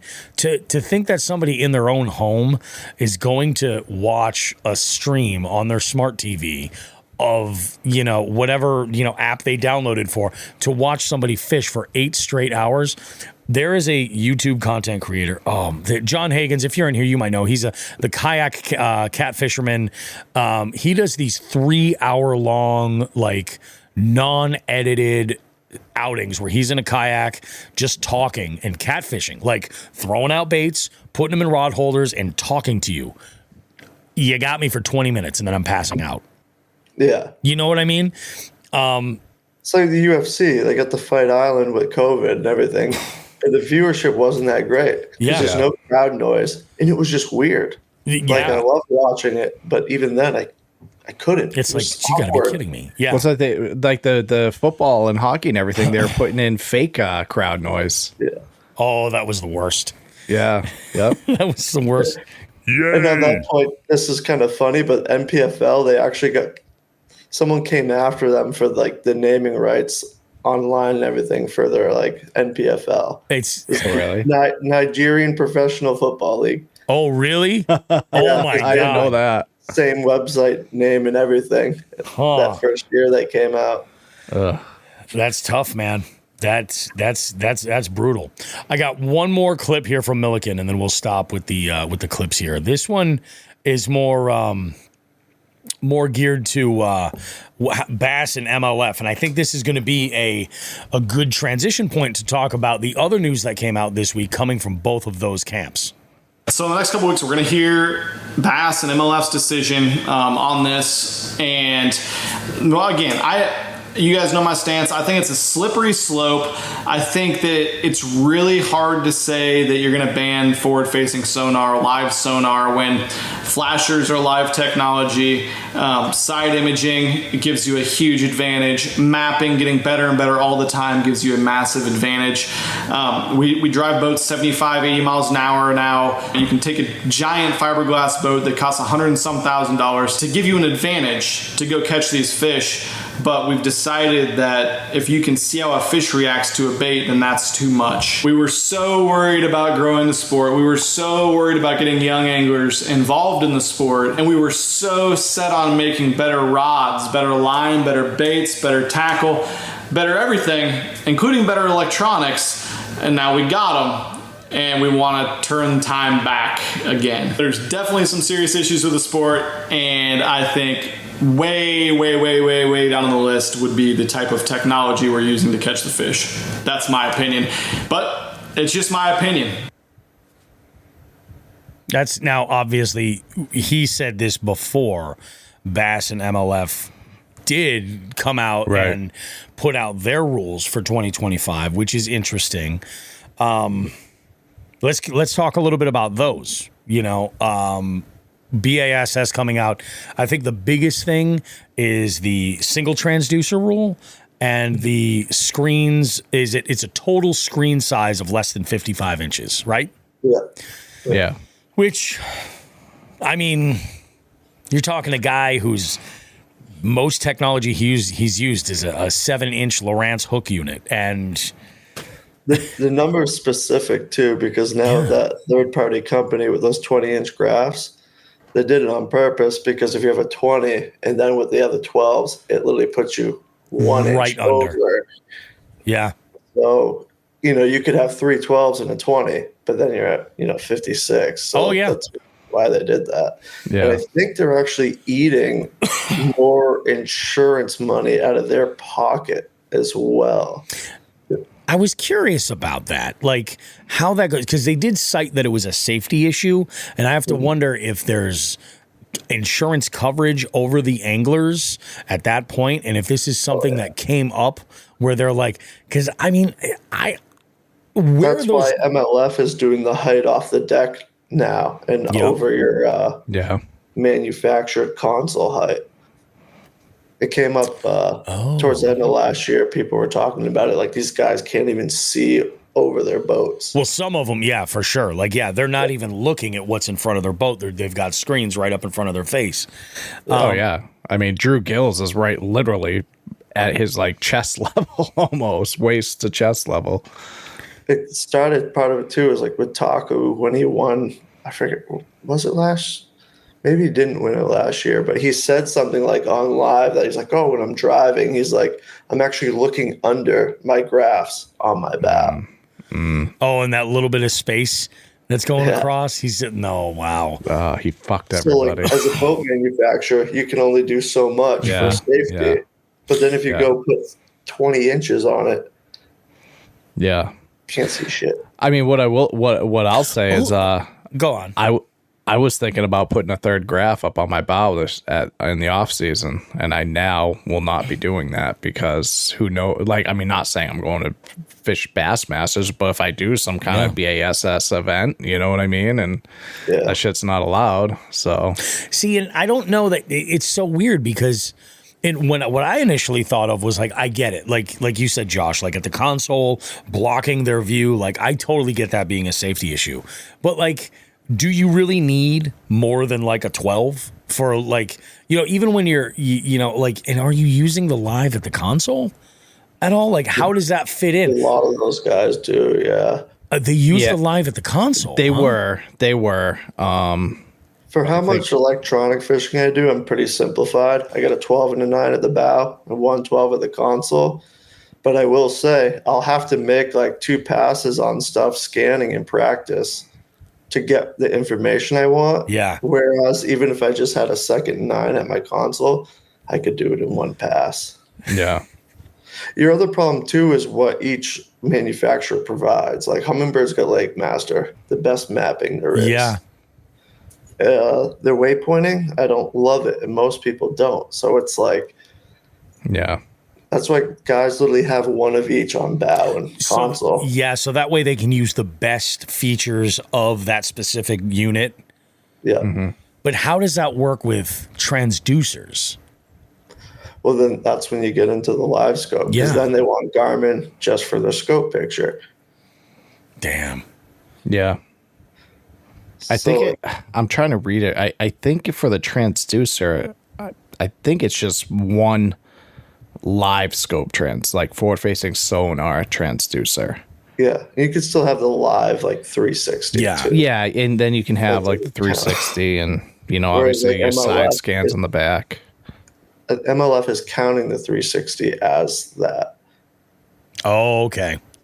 Really? And Yes. I thought I was now the MLF ruling is the one I've heard the least in. I haven't even really looked into that. From my understanding, is more of like event specific. I thought like what they were banning and not banning. It's period specific. Oh, You can only use it one of the 3 periods a day. Gotcha. And you get to pick ahead of time. So that's actually super interesting. I actually kind of like that. I think that's kind of slick. Well, it's nice to have the periods. They can do it from a few higher up guys I know at Bass. I guess they had like a pretty 50-50 in the whole field agreement that half of them wanted some tournaments of the schedule with it and some without. And I guess it was pretty close to 50-50 on the guys who wanted to do some with, some without, opposed to the guys who wanted it full time. Oh, yeah. So then it came out and they're like, what the fuck? And then they just changed the info rule back today. Oh, really? I saw that. I saw that. Yeah. Like, what the fuck's going on? Yeah. And I think you're going to see that. Like, and I think the big picture is that you're going to see these rules change and you're going to see sliding on them as like the technology evolves. You know, when you're getting persecuted for letting people like get by with doing gray area shit, and then you do that with the info, everyone's like, oh, thank God they changed the rule back to no info on the schedule. It's like, well, it was already announced for 3 to 4 days. The guys who immediately go and get info already did it. Yeah. So I honestly, I think NPFL did it right in, like you were saying, they kept it very hush hush and they announced it, you know, when they want to announce it. I think MLF and BASS were more of a knee jerk reaction, like, oh shit, we got to get our shit out there. And that kind of shows slightly with the like, oh, actually, we're going to pull this rule back and change it. You think it was a little hasty on their part to. It's not so. I think my guess is they didn't plan on announcing it this soon. Yeah, but then they saw they NPFL. Felt they had to. Yeah. That's just what I'm gauging off of some of this stuff. You know, I mean, I don't mean to talk shit, but let's be honest, dude. When the monthly scavenger hunt series goes to an elite level and we start having exclusively the best, the cream of the crop, you know, the best in their field competing for 7 days straight in an elite showdown, catching multi-species, using whatever tools they are legally able to do so in the location where they are. MLF, BASS, and MPFL are just, they're going to be fucking reruns on Nick at Night at that point. Let's be fucking honest, guys, because that's where we're going. That's the future of fishing, goddammit. It is bananas, dude. It's been a wild week, and like everybody, you know, there's a million different takes on it. Like, I knew exactly what my recommendation list on my YouTube app was going to say, and it was everybody's like reaction of like, oh my God. And like I watched some of John Cruz videos, and he did a couple like days, like, you know, he did one regarding NPFL, and then I think at the end of that one, he was like, oh, and, you know, we're going to talk about this in the weeks to come. And like the next day, he's like, well, here we are. Let's talk BASS. Yeah. And I felt like, you know, and I saw a bunch of other ones, but the first two that I really dove into was, you know, Milliken was big into it right away. And I there's one thing, and Jigs and Bigs can't do this justice. You got to go watch Milliken's video. He goes, okay, I'm going to show you 2 different examples of watching tournament fishing. And he stands with his back to the camera and he's like, okay, I'm fishing, great. And then he turns around and he goes, okay, now this is what it's like watching someone fish with forward-facing sonar. And he does the same thing, but he goes like this. And he's like, I don't understand how it can change the engagement to the viewer. He's like, because that's what this is, you know, television sports. From my point, it's, you know, like I don't like watching the forward-facing stuff, but I'll say it's just as hard as normal fishing because like making that precise cast, predicting where the fish is going, it's a huge skill asset. But like, I'd rather watch the elites on the Sabine River in Texas where like no one's catching jack shit because I appreciate seeing the cast, the flip, the skip, the accuracy, the approach, and all that. But that's because I see that, I appreciate it. No one outside of fishing is going to watch that and be like, oh my God, like, you see how nasty Hackney was with his buzzbait today? Yeah. Even in fishing, most people don't. Yeah. Most people aren't going to, like, and that's the thing. You need to have sort of that loaded perspective of, like, I do this. You know, I've been on the front end of my boat, you know, with a time limit and a paycheck on the line, and that level of pressure that comes with it. So when you can, you know, when you're a tournament angler, like all of these folks that are out there on these local and regional trails all over the place, they're looking up to these elite level anglers that are competing every single derb, you know, getting out there doing their thing. And I think what we see is, you know, those are the guys who appreciate the nuance in more of, I'll say, more of the traditional tournament style fishing than anything using the electronics and stuff. But again, that's where I think we run into that generational split where you get this younger group of anglers that are just like, nope, this is, and I would venture to say that we've seen this happen at the advent of each evolution of fish finder technology. And I forget about 360. I do. I forget it all the time.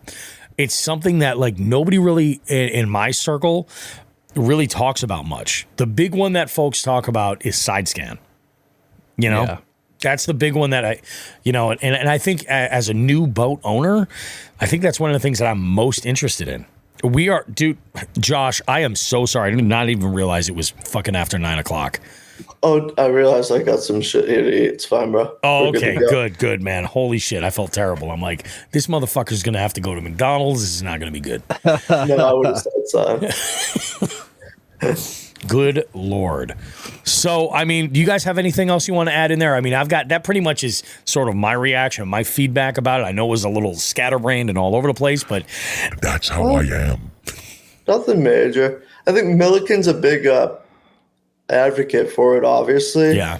I personally, like, not a giant fan of him, like, the way he goes about some shit, especially knowing some stuff he does in tournaments. It's like, he's not like a cheater or anything, but like his business mindset is so fucking solid, spot on. So like, I follow his stuff and get into it, and then he usually says something that like pisses me off, and then I get off of him for a while. His approach on this, he's dead on with that. Any business related stuff, he's good. NPFL he's right about that, but I don't think they need to change into the technology later on. I think there's always going to be support for not having it. Yeah. And then at the same time, what he misses is also like, they couldn't do their championship because they didn't have the money. Yeah. But then behind closed doors, they also helped those guys out. True. So, you know, they can't announce that. But he says, you know, they don't have a double league. Well, that's where they started, because at the time there were so many people trying to get into the elites or the BPT, but there's no room to do all that. You might see it get to the point where they can have a B league, you know, like this change could do that for them. They could get these pros that come in and be like, oh, we already have a full field. And then at 100, we got 30 extra guys. There's your B league. We look at resumes of people around the country. Send them an invite. I've never got into it, but they invited me a couple of years when they first started. So like, no shit.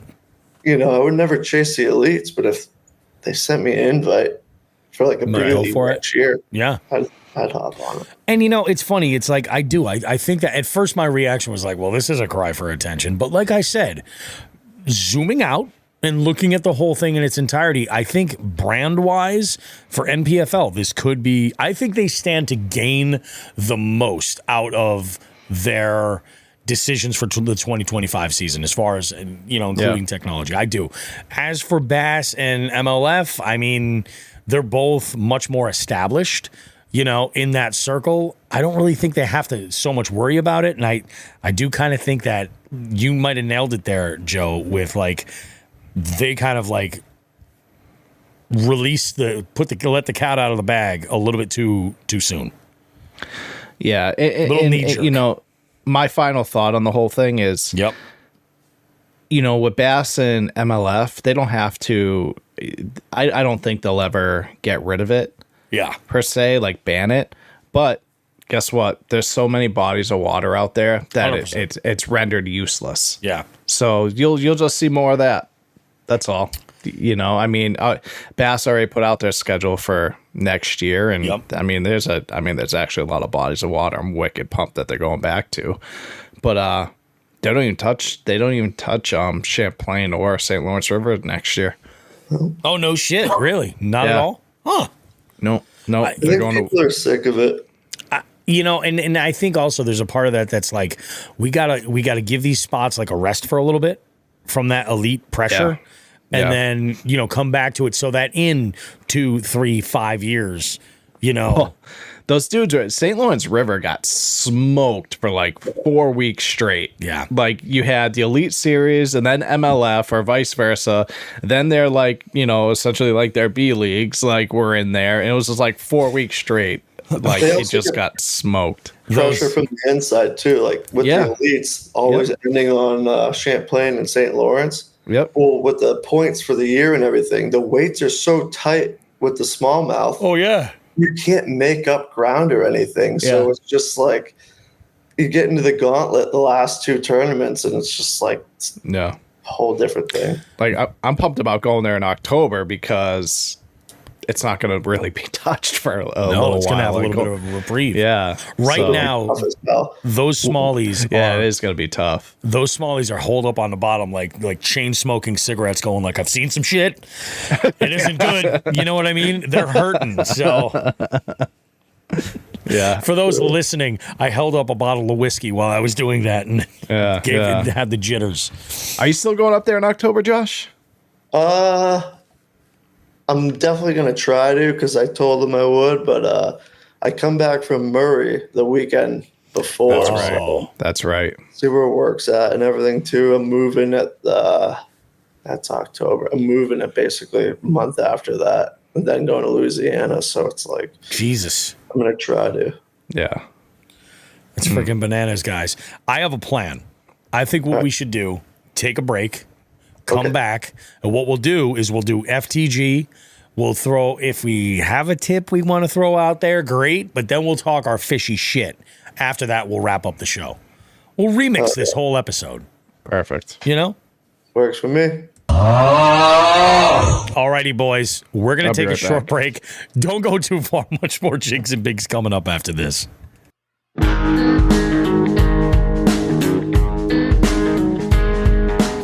Jigs and Bigs wants to take a moment to say thank you to our partners for helping us continue to push the limits of our fishing adventures and bring you amazing long-form podcast content. We need to thank Dark Horse Tackle, Omnia Fishing, A-Bay Lure, The Bay House, and The Ship Motel. We can't forget about Three Bells Outfitters, Torres Sunglasses, and of course, Reaction Tackle. Be sure to check the description of this podcast for any associated affiliate links or promo codes they've generously provided our listening audience. Again, we cannot thank our partners enough for their support. Please consider supporting them and supporting the show in the same process. Thanks.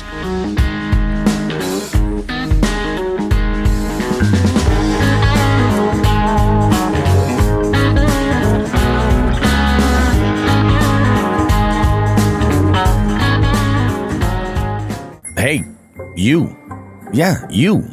The one with the impeccable taste in fishing podcasts. Bobby Roast Beef here with a little call to action for all Jigs and Bigs listeners. We're opening up our hotline to you. Now you can call us to sound off about almost anything at 413-324-8519. Want to submit someone for our FTG segment? Call us at 413-324-8519. Care to maybe suggest a topic for Just the Tip or Bait of the Week? Call us at 413-324-8519. Maybe you just want to give us or anyone else a little shout out on the show, or you want to suggest a guest for the beef seat. You guessed it. Call us at 413-324-8519. The Jigs and Bigs hotline is there for you to leave a message with us 24/7. Just call 413-324-8519. Also, you can check that number in the notes of this podcast.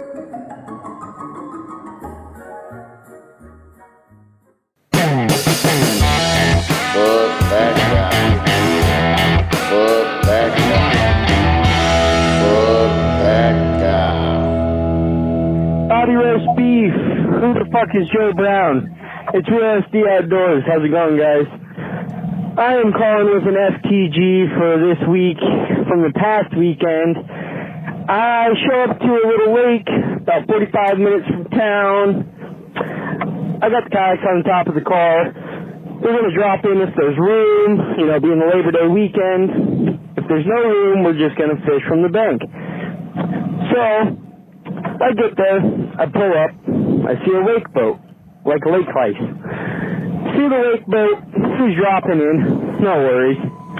Everyone hops in the wake boat and just takes off on their boat. Meanwhile, leaving the truck at the loading ramp, back into the water, like they own the place. They left this truck back into the water for about an hour and a half, and I'm just waiting to see if they're going to finally let someone in to get out and fish. This place is only about 45 acres, the whole lake, so it's nothing too big, A wake boat kind of stirs up the water quite a bit there, so that's not too big of a problem. But they sat in this one spot for about 45 minutes with their truck backed in, kind of just doing their own thing. Forgot they even had a truck. So yeah, that's my FTG for the week. Fuck those guys. Bobby, Bill, you guys have a good rest of your week. That's fucked up. You know what I would have done? Towed that motherfucker. I would have dropped my boat, hooked up the chains, and I would have towed it right out of there. Oh, I would with my yeah. No, I would have did it on my own account. Yeah, I have family in the business, and even better, 100%. You know why? Because I'd want that truck and that trailer in their lot, getting like a fucking $200 a day fine, and they can figure out where the fuck it went. Yeah, Fuck exactly. 'em. Yeah, dude. Real SD Outdoors. Fucking go give them a follow on Instagram. That is fucked up. That's one of the most fucked up things I've ever heard on this show. And I've heard of people washing their car at the ramp. You know what I mean? Like, that's fucked up. Oh, yeah. Dude. Oh, like zero fucks given. Zero fucks given. And if he's accurate with 45 acres for that lake, what are you doing putting a wake boat on there? Like, that's like running an immersion blender in a fucking pot of soup.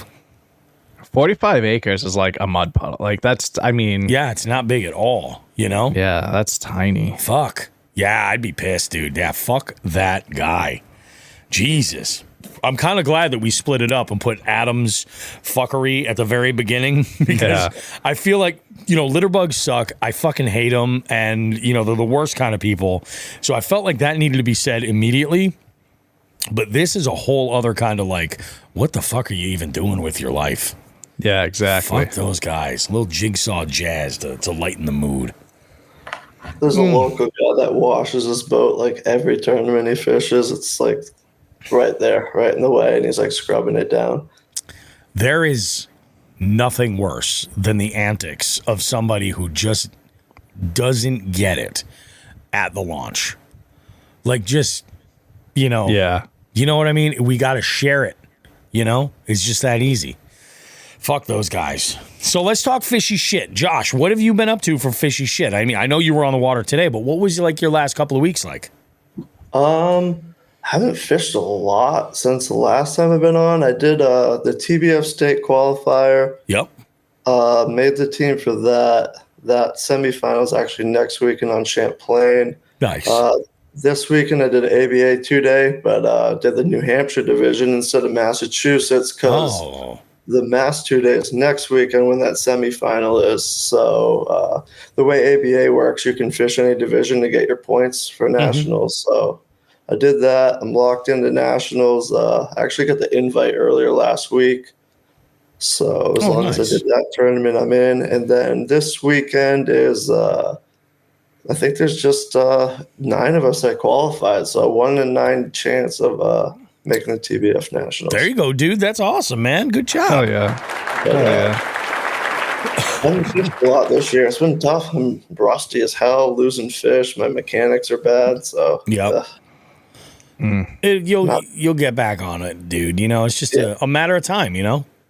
Comes back quick. Oh, I'm used to my forward facing being on a turret too, and then I lost that, so I'm like reacclimating, which is it's back on your trolling motor. Yeah, I snapped it off at That's Champlain. right. That's right. Oh, I remember. I was remember there. hearing I about was it. in the passenger seat. I liked it more at first, but like today it was so windy that not having the turret, I can't spot lock the trolling motor. Yeah. And then pan around, so it's like bad. Yeah, that's rough, dude. That is absolutely brutal. How about you, Joe? How was your week? Man, this week it was a tough week of fishing for me, kind of. Yeah. I mean, I got on them and everything, but it was like I had to work for it. A couple local spots. I mean, the Smalley bite has been pretty fierce, like up on the shoals and stuff. I mean, they've been hitting topwater all day. It's been awesome. Oh yeah. But the I don't know. It's like we got into that September slump, pretty right off the rip, and the largemouth were kind of tough. I mean, I was finding them in like 8 to 10 feet in like grass and stuff, but so I got out a few I did get out a few times. I went out today. It was windy as shit this morning, and where I was, and it was cold as hell. Like dude, I was freezing. I had like nothing like to block the wind. I just wore like a hoodie, and I had some like wicked thin pants on. I was like, I brought Draco out with me. Even he's like, I'm gonna go chill under the console because it's a little windy. Yeah, I'm gonna duck out of here. Thanks, Bob. Yeah. So, but no, I actually dicked around with the crappie a little bit. I've been really like working on the Demiki rig stuff. Like, kind of got back into that thanks to the butcher. But so I smashed a bunch of them, and I finally found some largemouth. They were up super shallow at this place today, and so I got a couple. Nothing. I mean, probably like both were probably like 2.5 pounds, and I'm thinking now. I'm contemplating going tomorrow. I'd like to. I got some like adulting to do. We'll see. We'll see how the wife feels about me going out tomorrow. I'm supposed to go grocery shopping, so yeah. I promised her I would tomorrow because I'm off, but we'll see. I might get out for a couple. I'll just, I might be able to help. Yeah, I might be able to help.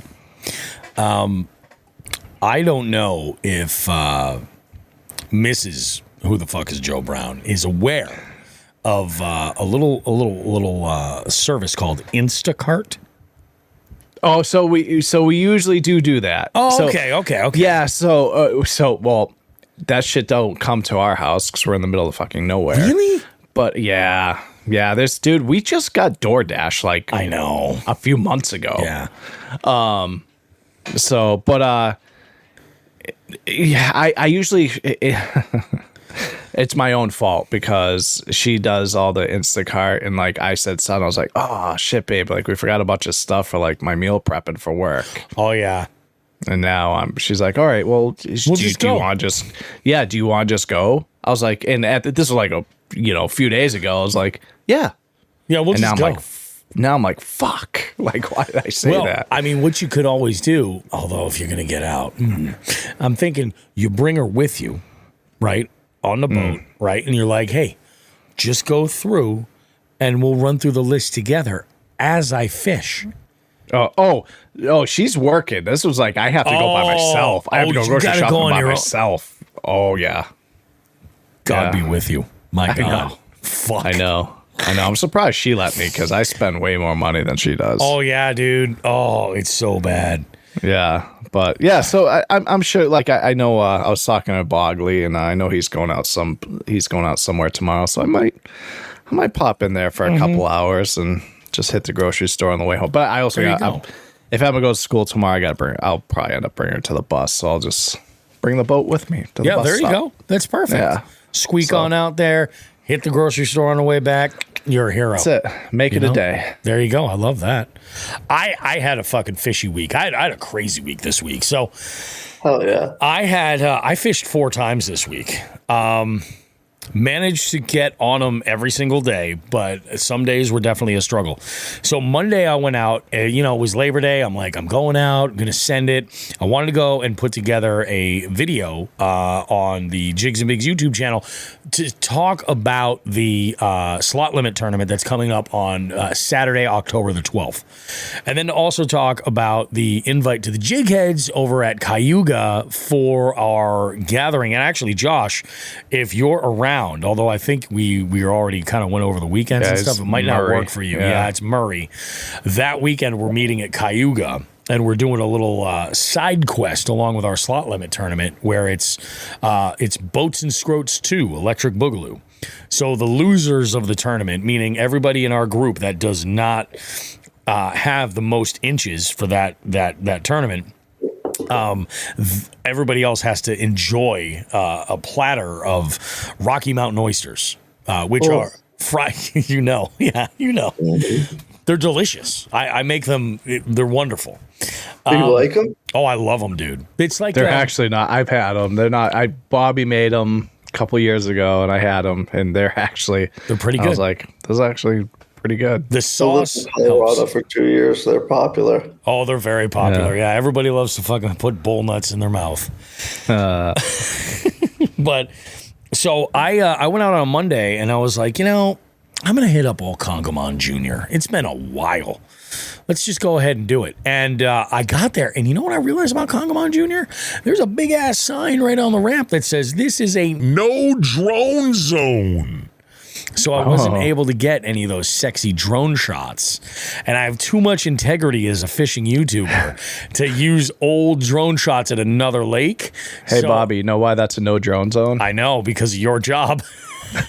I was like, no, that makes sense. That makes a whole lot of sense. I'm like, that, oh, yeah. So I went out and I did some fishing, and it was the first day of the September tournament. So I was just looking to check any kind of boxes I had. And I managed to hook up with a couple of dink largemouth on a nice spinnerbait bite. We had some good wind that day.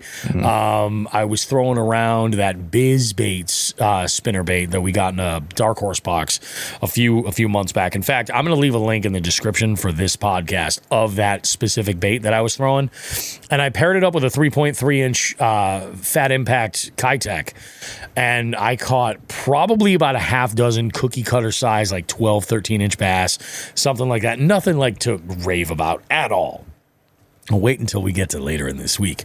So then I wrapped that. No. I caught, like I said, about a half dozen of those small bass. I did catch a couple of them throwing a jig under some overhanging brush where I was filming like the sit-down portion. So I did get some fish on the new jig rod, that new Mojo bass rod that I've been using. Yeah. And the more I throw it, man, the more I like it. It is so stupid light. It feels like there's just like nothing there. It's crazy. So I'm happy with it. So far, it's doing very well. That's good. Made my way around this one corner, started fishing like a bunch of docks and stuff. And then I was like, kind of slowed down. I was looking to kind of get away from fishing, from catching those dink bass. So I figured what I would do is I'm like, I could use a bluegill, I could use a crappie, I could use rock bass. I don't even know if there's rock bass in there. I've never caught one over there. Or a chain pickerel. So I was like, let's bust out the old trusty BFS combo.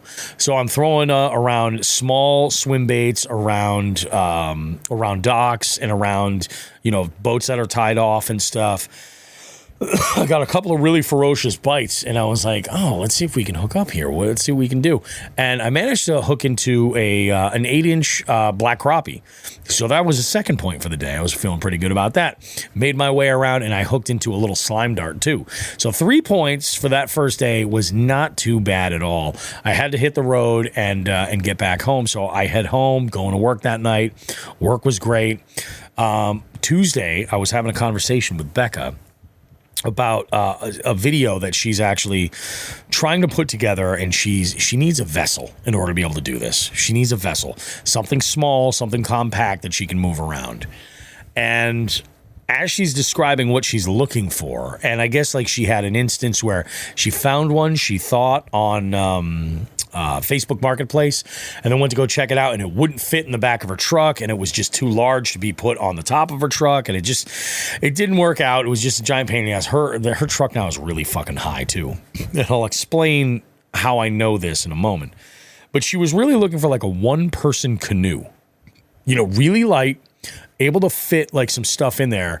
And she's got this project, specifically a camp video, and she's like, I need to be able to get forward and back and forth. And she was like, would you be able to give me a ride out there on your boat? And then the problem was the day she wanted to come back, I had shit going on, so it wasn't going to work.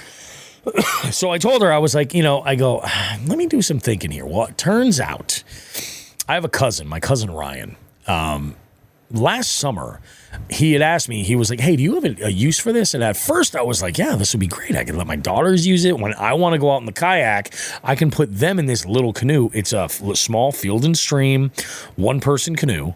And I'm like, that's fucking perfect. And then the more I thought about it, and later that summer, I realized, I told him, I was like, yeah, I really don't have a use for it. The kids are never going to use it. It's just going to sit in the backyard, Well, now I've got a use for it. So I tell my cousin, I'm like, hey, you still have it? He's like, yeah. He's sitting in the backyard. He goes, come by and pick it up whenever you want. I was like, all right, perfect. So I was like, what do you want for it? Of course, we're family, so he charged me full price. And I go, yeah, all right, sounds good, man. So I picked up that canoe, and Thursday I met up with Becca at a brand new body of water that neither one of us had fished.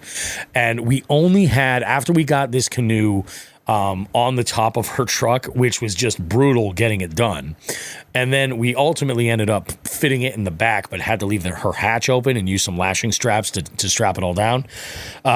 She's going to use this, but have to like come up with some kind of a way to move it around that makes sense. And it works out. So Becca is now the proud owner of a used Field and Stream single person canoe. She's got a vessel. All right. Nice. I'm stoked. And we fished this body water, and dude, I think we caught 7 or 8 fish in the 60 minutes that we had to fish. Launched the boat, was like, fuck it, I'm going to splash it. We're here. Because initially I put the canoe on the roof of my truck, scratched up the fucking roof all over the place. Just because of the way the bow of it kind of like hangs down, it was making just a mess. I'm like, oh, God damn it. I'm going to end up wrapping that Forerunner in vinyl. That's what's going to happen. I'm going to end up wrapping it. I don't know what I'm going to do with it, how I'm going to make it look or anything, or I'm just going to do the same color. I'm just going to end up wrapping it because holy fuck, it has some bruises.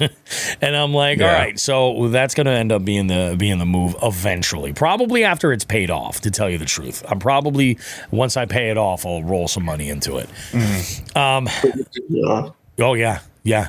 So we go and... I what I did to get it out there was I took my boat, hitched it up, put the canoe in the boat, put a lashing strap around it using my cleats, and it held perfectly. It was great. Got it there. We only had realistically about an hour because I still had to pick up my youngest from the bus stop. It didn't work out schedule-wise where my oldest was going to be around to do it. So it took me 2.5 hours to get to this pond. We fished for an hour, put, like I said, 7 or 8 of them in the boat, and a couple of decent ones. It was pretty good. And this was one of those spots where it's really small, but the structure is just chef's kiss. It's got a little bit of everything. It's got wicked depth. It's got laydowns. It's got lots of rocks. It's got all kinds of really good, interesting, juicy shit. Points and stuff. There's islands. There's all kinds of fucking crazy shit to play around with. And I don't know that it gets a lot of pressure. I really don't. Yeah. I'm like, this could be a lot of fun. So I hit the road. I come back home and I was making plans. I was like, am I going to go out on Friday or not? I decided not to go out on Friday. And this is where I did a lot of that work as far as coming up with a list of stuff for us to talk about down the road. And some of those jig heads have been commenting and giving me some really, really fantastic feedback about the specific roundtables that they would like to be a part of, because the jig heads we're going to have them sitting on this screen, like 10 guests. We're going to do big old round table. It's going to be awesome. And then the ones who, don't have the access, to, a quality internet to stream, or the ones that are just like, I can't find my headphones. Those, you know what I mean? Those, they're going to be in the comments having the conversation with us and adding to it. So it'll be pretty sweet. So that was most of Friday. I talked to my dad on Saturday, and I had a plan. And like I said, it's this pretty early in the month. There's some spots that I'm just going to go to. And I had a plan to go up the Shears, and I decided to call an audible. There's a body of water that I haven't fished yet, and I've been looking at since about like February or March. Yep. And I'm like, man, I really want to check this out. And there's walleye in there.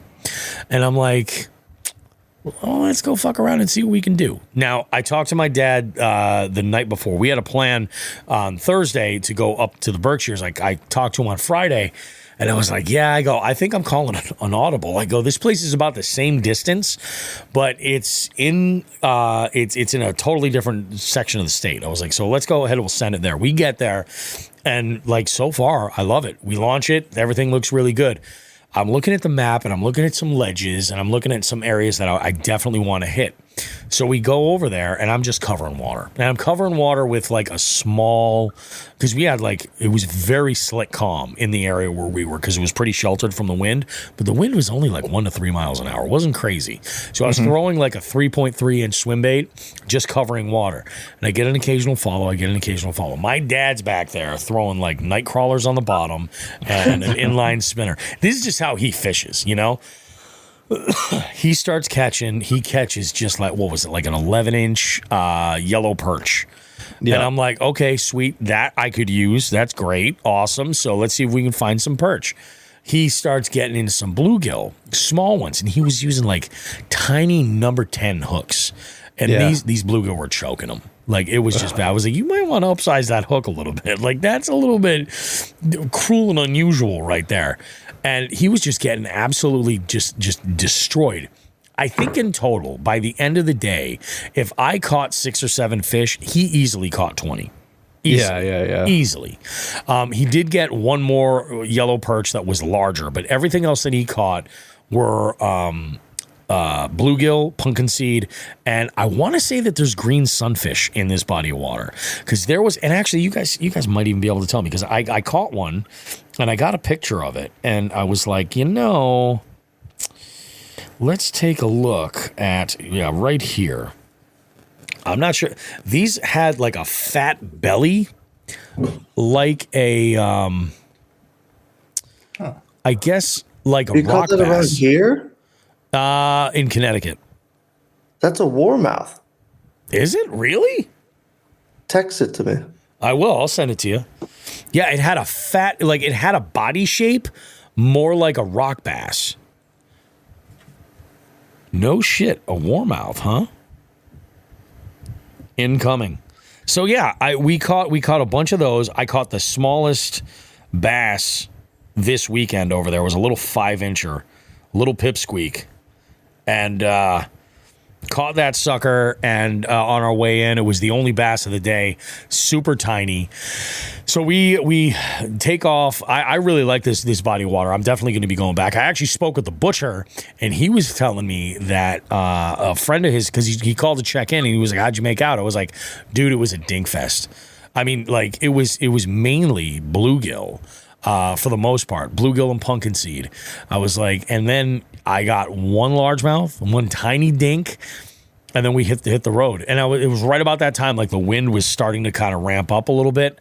I caught most of mine on a drop shot. Most of what I was fishing on a drop shot. And then later in the day, as the wind did start to pick up, I was throwing around a Bronco blade. And that's where I caught all the rest of them, including that largemouth on that Bronco blade. Mm-hmm. So that was pretty slick.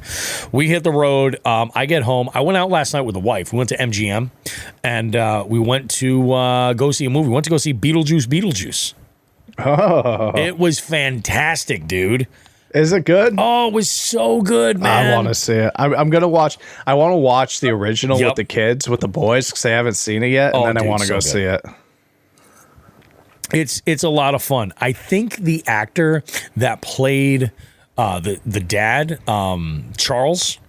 I think he died in like 2018 or 2019. Yeah, I believe so. Yeah, and the way they worked him in with the storyline, I'll just say this is fucking genius.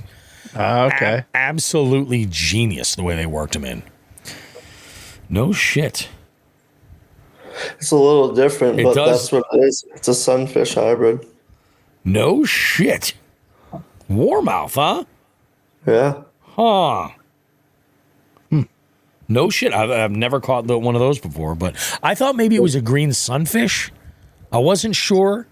Oh. I was like, maybe it's a green sunfish, but I don't know. You know what? I'll throw it on Instagram and I'll see what people think.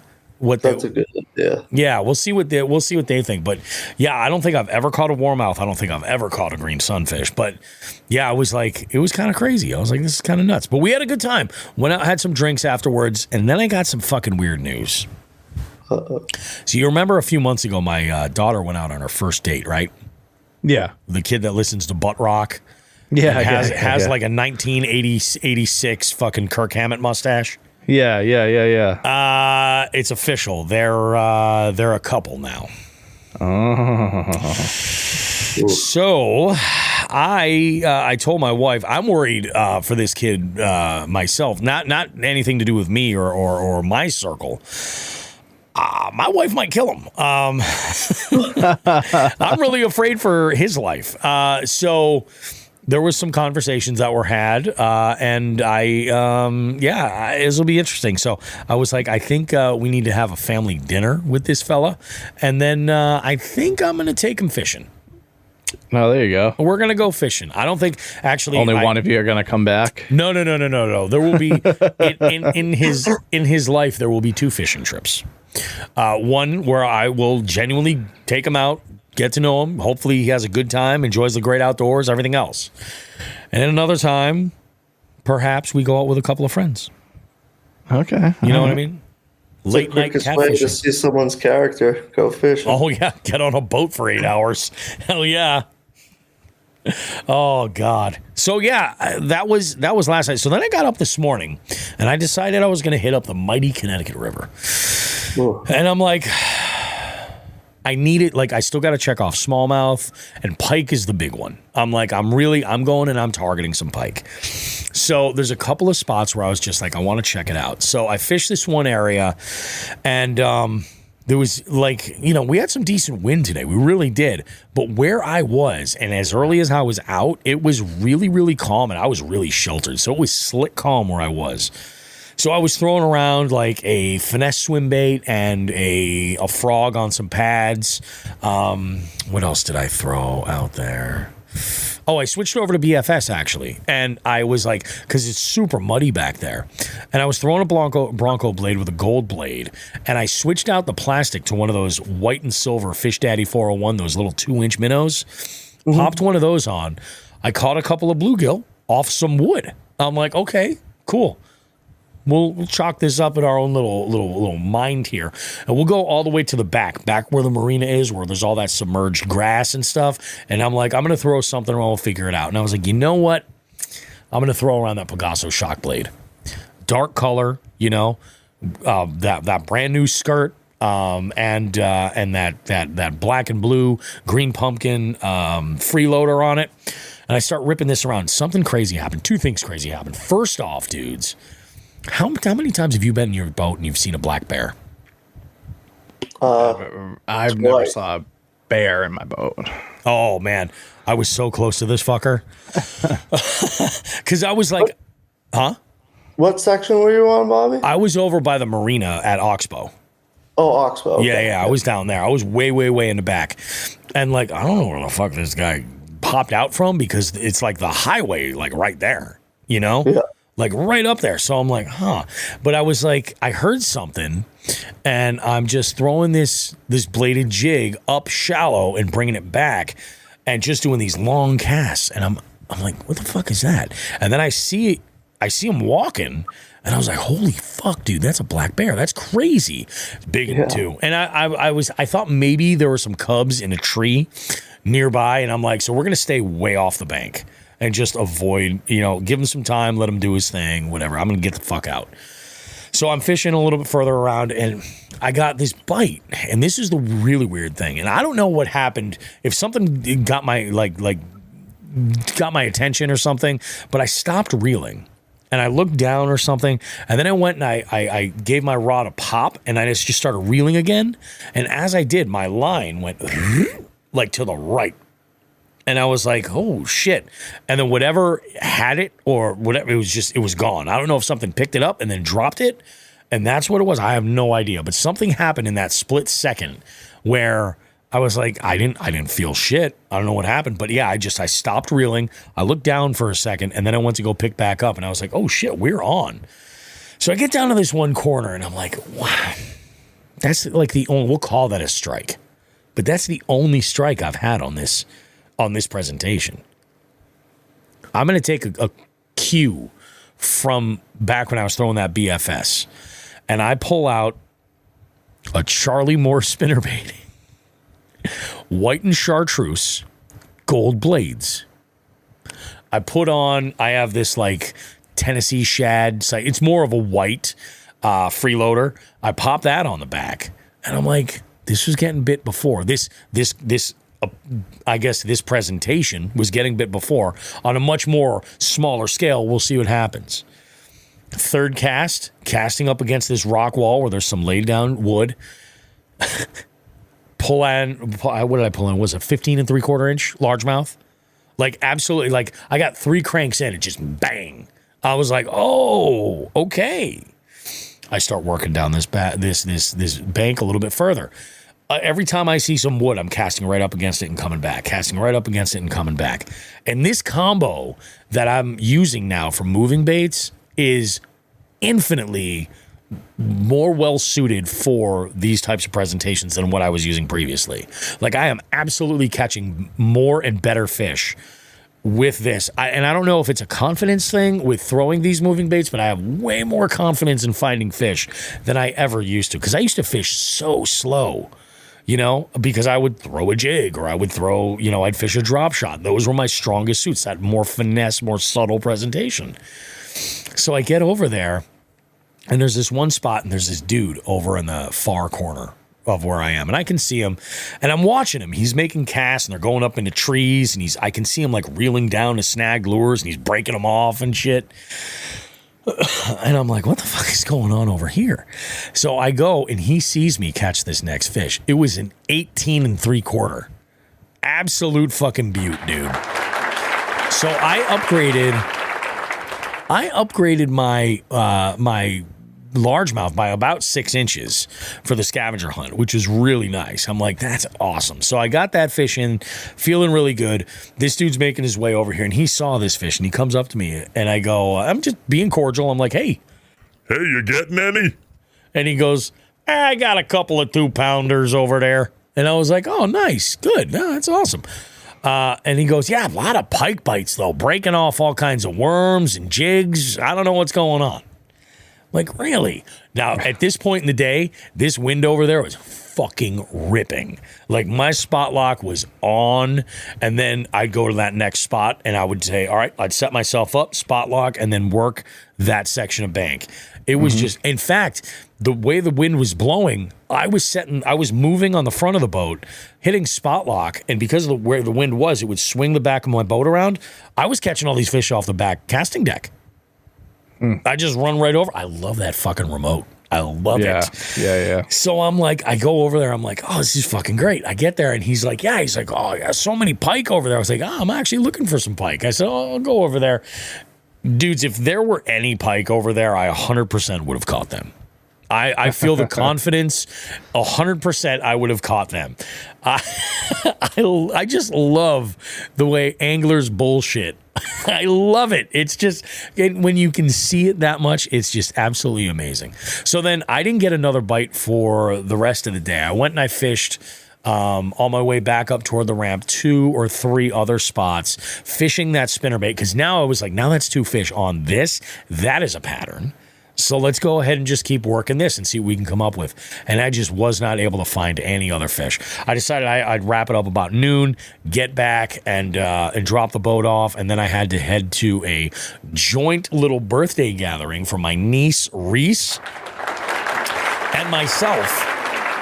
So we went and I had some dinner over at my sister's place, and this is where my parents, I mentioned before we started rolling for the show, I mentioned that my parents are celebrating their 50th anniversary this May. My sister and I were talking about doing something for them, something awesome. And we decided what we would do is, instead of doing a party, because we thought about that, we were like, oh, maybe we'll just do a party, it'll be fun. Instead, we opted to go to do a trip. And initially we were thinking about like a cruise or something where like everything was all inclusive and we could just go and have fun. Thing is with my sister's kids, my niece and my nephew, they are super picky about what they eat. So like a cruise, like a lot of that's going to be wasted on them. Like, all that stuff. And, it just didn't really make sense. We're not really cruise people. And then I sort of, I guess selfishly made the suggestion to my sister. I said, hey, what if we just got like a lake house for a week? Something really nice. Spot where the kids can go out and they can swim and enjoy the lake.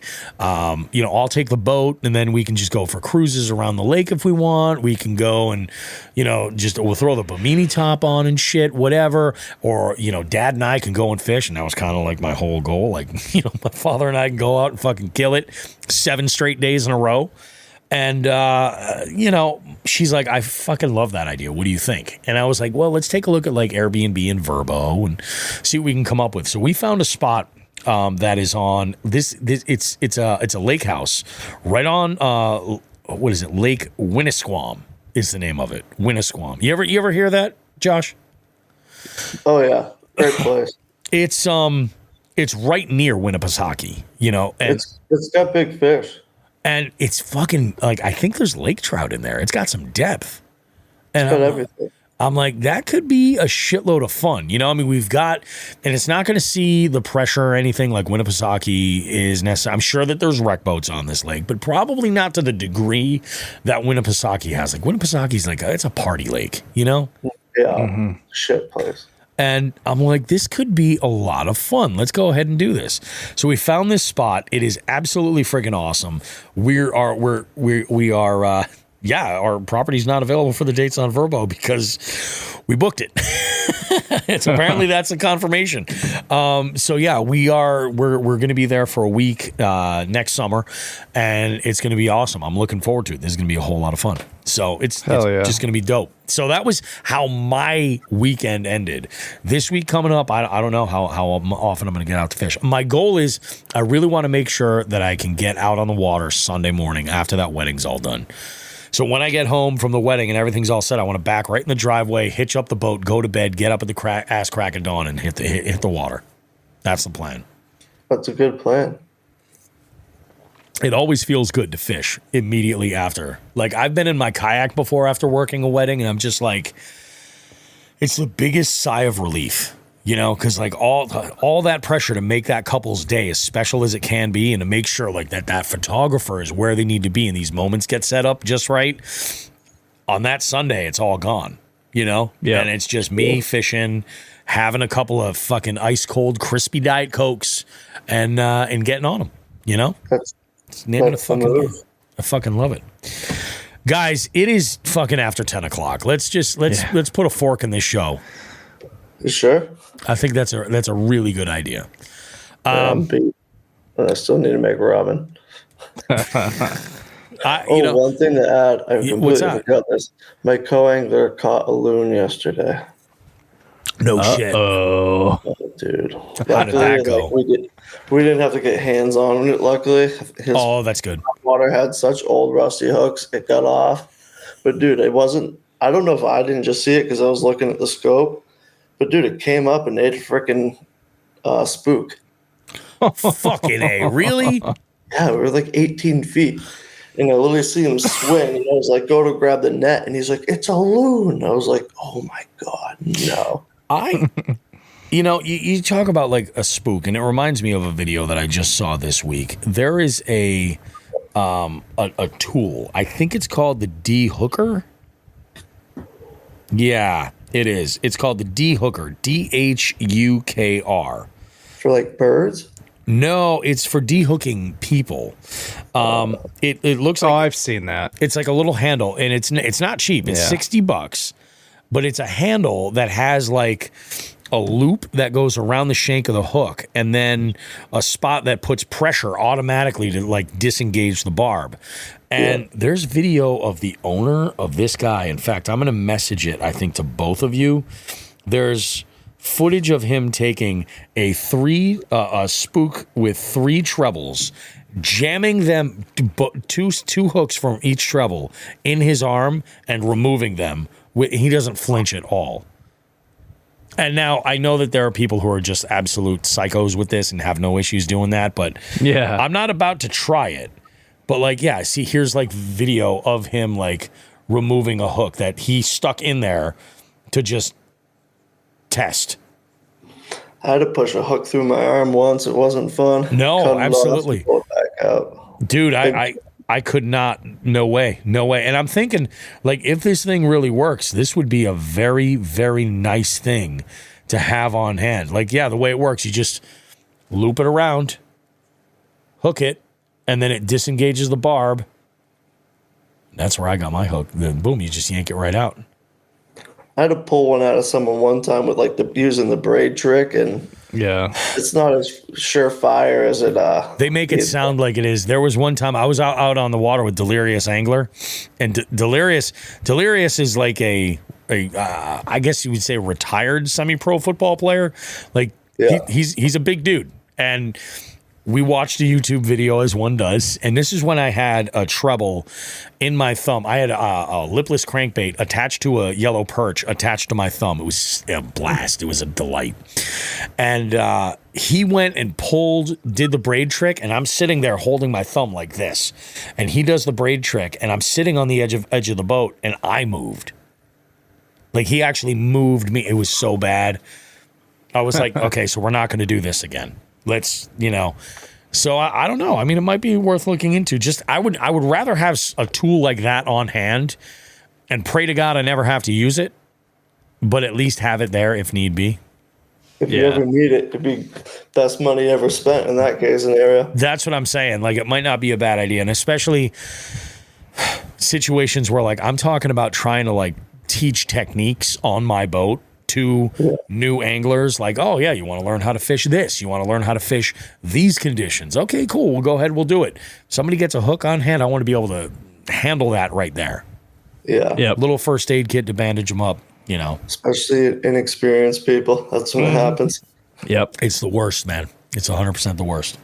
All right, we'll go ahead and wrap this up. You guys have anything you want to add in before we put a fork in this sucker? Nope. No. All right. You guys go ahead and enjoy the rest of your weeks. I hope you guys enjoyed our conversation regarding all of these professional fishing leagues and their take on and their spin on what's going on with 2025 season and technology and the relationships for each of them. Hope you were able to get something out of that. Remember, of course, these are only our opinions. Who are we? We're just a bunch of dudes, with opinions, and that's great. As always, if you guys love Jigs and Bigs and you want to rep Jigs and Bigs a little bit more, you can go to jigsandbigs.com. We do have merch available. We've got shirts, hoodies, hats. Yes, you can get Jigs and Bigs stickers now on the store. 3 different sizes. I believe a 2, 3, and a 6-inch sticker.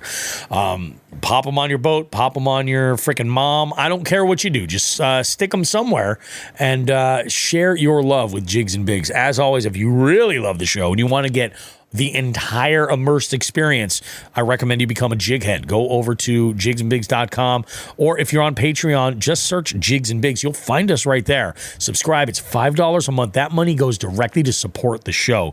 Keeps it going is what it does. And you get all kinds of great engaging content for you. Content that you can literally engage with live.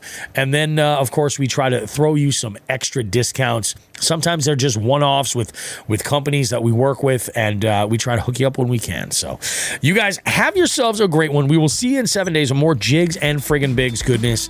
Like we always say, Tits and ass, smoke some bread.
Say,